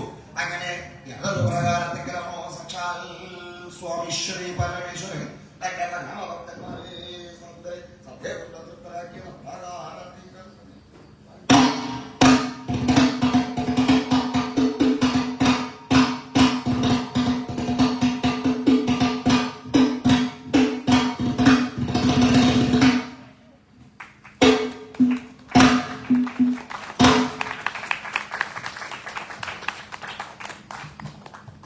നരസിംഹമൂർത്തിയാണ്. ഇത്രയും നേരം എന്നോടൊപ്പം സഹകരിച്ച നിങ്ങൾക്ക് ഏവർക്കും എന്റെ ഹൃദയം നിറഞ്ഞ നന്ദി രേഖപ്പെടുത്തുന്നതിനോടൊപ്പം തന്നെ ഇന്ന് ചാക്യാർകൂത്ത് അവതരിപ്പിക്കാനായിട്ട് അവസരമൊരുക്കുന്ന ഉത്സവാഘോഷ കമ്മിറ്റിക്ക് എന്റെ ഹൃദയംഗമായ നന്ദി രേഖപ്പെടുത്തുന്നു. കൂടാതെ ചാക്യാർകൂത്തിനെ കുറിച്ച് 2 വാചകങ്ങൾ കൂടി കൂട്ടിച്ചേർക്കാൻ ഞാൻ ഈ ഒരു അവസരം വിനിയോഗിക്കുകയാണ്. ഇന്നിപ്പോ പ്രകൃതിയുടെ ക്ഷോഭം കൊണ്ട് വളരെ ചുരുങ്ങിയ രീതിയിൽ നമുക്ക് ഈ കൂത്ത് നടത്തി പോകേണ്ടി വന്നുവെങ്കിലും ഇത്രയും നേരം കുറച്ചുപേരെങ്കിലും ഇവിടെ സഹകരിച്ചതിൽ വളരെയധികം സന്തോഷം. ചാക്യാർകൂത്ത് തുടങ്ങിയുള്ള ക്ഷേത്രകലാരൂപങ്ങളോട് നിങ്ങൾ കാണിക്കുന്ന ആഭിമുഖ്യം നാൾക്കുനാൾ വർദ്ധിച്ചു വരണേ എന്നൊരു പ്രാർത്ഥന എനിക്കുണ്ട്. കാരണം ഇന്ന് നമ്മൾ രാവിലെ പത്രം എടുത്ത് വായിച്ചാൽ ആദ്യത്തെ പേജ് തൊട്ട് അവസാനത്തെ പേജ് വരെ മറച്ചു നോക്കിക്കോളൂ. തട്ടിപ്പ്, വെട്ടിപ്പ്, കൊള്ള, കൊല, താടനം, പീഡനം, ഇത്തരം വാർത്തകൾ മാത്രമേ നമുക്ക് വായിക്കാനുള്ളൂ. ഈ കുറ്റകൃത്യങ്ങൾ ചെയ്യുന്നതെല്ലാം 35 വയസ്സിൽ താഴെയുള്ള ചെറുപ്പക്കാരാണ്. എന്തുകൊണ്ടാണ് ഇന്ന് വളർന്നു വരുന്ന തലമുറ ലഹരിക്ക് അടിമപ്പെട്ട് ഇത്തരം കുറ്റകൃത്യങ്ങളിലൂടെ പോകുന്നത്, അധർമ്മത്തിന്റെ പാതയിലൂടെ പോകുന്നു ചിന്തിച്ചിട്ടുണ്ടോ? ചിന്തിച്ചിട്ടില്ലെങ്കിൽ ചിന്തിക്കേണ്ട സമയം അതിക്രമിച്ചു. കാരണക്കാരൻ നമ്മൾ ഓരോരുത്തരുമാണ്. കാരണം ഇന്ന് നമ്മുടെ വളർന്നു വരുന്ന കുട്ടികളെ പെട്ടെന്ന് പണം ഉണ്ടാക്കാനുള്ള കോഴ്സ് മാത്രമേ നമ്മൾ പഠിപ്പിക്കുന്നുള്ളൂ. ജീവിത മൂല്യത്തെ കുറിച്ച് പഠിപ്പിക്കുന്നില്ല. ഈ ജീവിത മൂല്യത്തെ കുറിച്ച് പഠിപ്പിക്കാത്തത് കൊണ്ടാണ് വഴിയിൽ വണ്ടി ഇടിച്ച് കിടക്കുന്ന ഒരു വയോധികനെ കണ്ട കൂടെ നിന്ന് സെൽഫി എടുക്കും ചെറുപ്പക്കാര്. പക്ഷെ അയാളെ ഒന്ന് ആശുപത്രിയിൽ എത്തിക്കാനുള്ള മനോഭാവം പലരും കാണിക്കാറില്ല. എന്തുകൊണ്ടാണ്? ജീവിത മൂല്യത്തെ കുറിച്ചുള്ള ബോധമില്ല. ഈ ബോധം നമ്മുടെ ഉള്ളിലുണ്ടാകുന്നതിന് വേണ്ടിയിട്ടാണ് ആചാര്യന്മാര് പുരാണങ്ങളും ഉപനിഷത്തുകളും വേദങ്ങളും ഇതിഹാസങ്ങളും ഒക്കെ നമുക്ക് നൽകിയത്. എന്നാൽ ഇതൊന്നും പറഞ്ഞു കൊടുക്കാനോ പകർന്നു നൽകാനുള്ള അറിവ് ഇന്നത്തെ തലമുറയ്ക്ക് അല്ലെങ്കിൽ ഇന്നത്തെ മുതിർന്ന അച്ഛനമ്മമാർക്കില്ലാതെ വരുന്നത് കൊണ്ട് നമ്മുടെ കുട്ടികള് ഈ അറിവില്ലായ്മയിലേക്ക് പോയിക്കൊണ്ടിരിക്കുന്നു. പക്ഷെ അവരെ ഇനിയും സംരക്ഷിക്കുന്നതിന് സമയമുണ്ട്, അല്ലെങ്കിൽ ഇനിയും നേർമാർഗത്തിൽ നടത്തുന്നതിനുള്ള സമയമുണ്ട്. കാരണം ഇത്തരം പുരാണങ്ങളോ ഉപനിഷത്തുകളോ ഒന്നും പറഞ്ഞു കൊടുക്കാൻ പറ്റിയില്ലെങ്കിലും നാട്യശാസ്ത്രത്തിൽ നിന്ന് ഉത്ഭവിച്ച കലാരൂപങ്ങൾ അവർക്ക് പറഞ്ഞു കൊടുക്കൂ. ഭരതമുനിയുടെ നാട്യശാസ്ത്രത്തിൽ നിന്ന് ഉത്ഭവിച്ച ഈ കലാരൂപങ്ങളിലൂടെ യോഗയിൽ നിന്ന് എന്തെല്ലാമാണോ കിട്ടുന്നത്, അല്ലെങ്കിൽ ഈ ധാർമ്മികമായിട്ടുള്ള ചിന്താഗതികൾ എങ്ങനെയാണോ ഉയർന്നു വരുന്നത് അച്ഛനമ്മമാർക്ക് തന്നെ കാണാനായിട്ട് സാധിക്കും. ഇത്തരം കലാരൂപങ്ങൾ നമ്മുടെ കുട്ടികളെ പഠിപ്പിക്കുക വഴി ചെണ്ടയായിക്കോട്ടെ, അല്ലെങ്കിൽ മദ്ദളമാവട്ടെ, ഏതെങ്കിലും ക്ഷേത്ര കലാരൂപങ്ങളാവട്ടെ, വാദ്യ കലാരൂപങ്ങളാവട്ടെ, ക്ലാസിക്കൽ കലാരൂപങ്ങളാവട്ടെ, സിനിമാറ്റിക് ഡാൻസ് ഒന്നും പഠിപ്പിച്ചിട്ട് കാര്യമില്ല. ഇത്തരം കലാരൂപങ്ങൾ പഠിക്കുക വഴി അവരുടെ ഉള്ളിൽ വളർന്നു വരുന്ന ധാർമ്മിക ചിന്താഗതി അച്ഛനമ്മമാർക്ക് തന്നെ കാണാൻ സാധിക്കുമെന്ന് മാത്രമല്ല സമൂഹത്തിന് ഗുണമുള്ള ഒരു യുവതലമുറയെ വാർത്തെടുക്കാനായിട്ട് നമുക്ക് സാധിക്കും. അതുകൊണ്ട് തന്നെ ഇത്തരം കലാരൂപങ്ങളോട് നിങ്ങൾ കാണിക്കുന്ന ആഭിമുഖ്യം നാൾക്കുനാൾ വർദ്ധിച്ചു വരട്ടെ എന്ന പ്രാർത്ഥന എനിക്കുണ്ട്. ചാക്യാർകൂത്ത് തുടങ്ങിയുള്ള ക്ഷേത്രകലാരൂപങ്ങൾ ഇത് ഭാരതീയത്തിന്റെ സ്വത്താണ്. ഭൂമിയിൽ ഭാരതത്തിലല്ലാതെ ലോകത്തിന്റെ ഏത് രാജ്യത്ത് ചെന്നാലും ഇത്തരമൊരു കലാരൂപത്തെ കാണാൻ സാധിക്കില്ല. വിദേശ രാജ്യങ്ങളിലെല്ലാം ചെന്ന സ്റ്റാൻഡപ്പ് കോമഡി ഷോ എന്ന് പറയുന്ന ഒരു കലാരൂപമൊക്കെ കാണാം. പക്ഷെ അതൊന്നും ചാക്യാർകൂത്തുമായിട്ട് ഒരിക്കലും തുലനം ചെയ്യാൻ സാധിക്കില്ല. ഇത്തരം കലാരൂപങ്ങളോട് നിങ്ങൾ കാണിക്കുന്ന ആഭിമുഖ്യം എന്നും വർദ്ധിച്ചു വരട്ടെ എന്ന പ്രാർത്ഥനയോടൊപ്പം ഈ ക്ഷേത്രാങ്കണത്തിൽ ചാക്യാർകൂത്ത് അവതരിപ്പിക്കാൻ അവസരമൊരുക്കി തന്ന ഉത്സവാഘോഷ കമ്മിറ്റിക്ക് എന്റെ ഹൃദയം നിറഞ്ഞ നന്ദി രേഖപ്പെടുത്തിക്കൊണ്ട് നിങ്ങളുടെ ഇവരുടെയും പാതാരബിന്ദങ്ങളിൽ സാഷ്ടാംഗം പ്രണമിച്ചുകൊണ്ട് ഈ എളിയ കലാകാരൻ നിർത്തട്ടെ. നന്ദി, നമസ്കാരം. ചാക്യാർകൂത്ത് അവതരിപ്പിച്ച അനുഗ്രഹീത കലാകാരൻ ശ്രീ സൂരജ് കടനാടനും സുഹൃത്തിനും പെരുന്തൽക്കോവിൽ ക്ഷേത്രം ട്രസ്റ്റിന്റെ ഹൃദയംഗമായ നന്ദി അറിയിക്കുന്നു.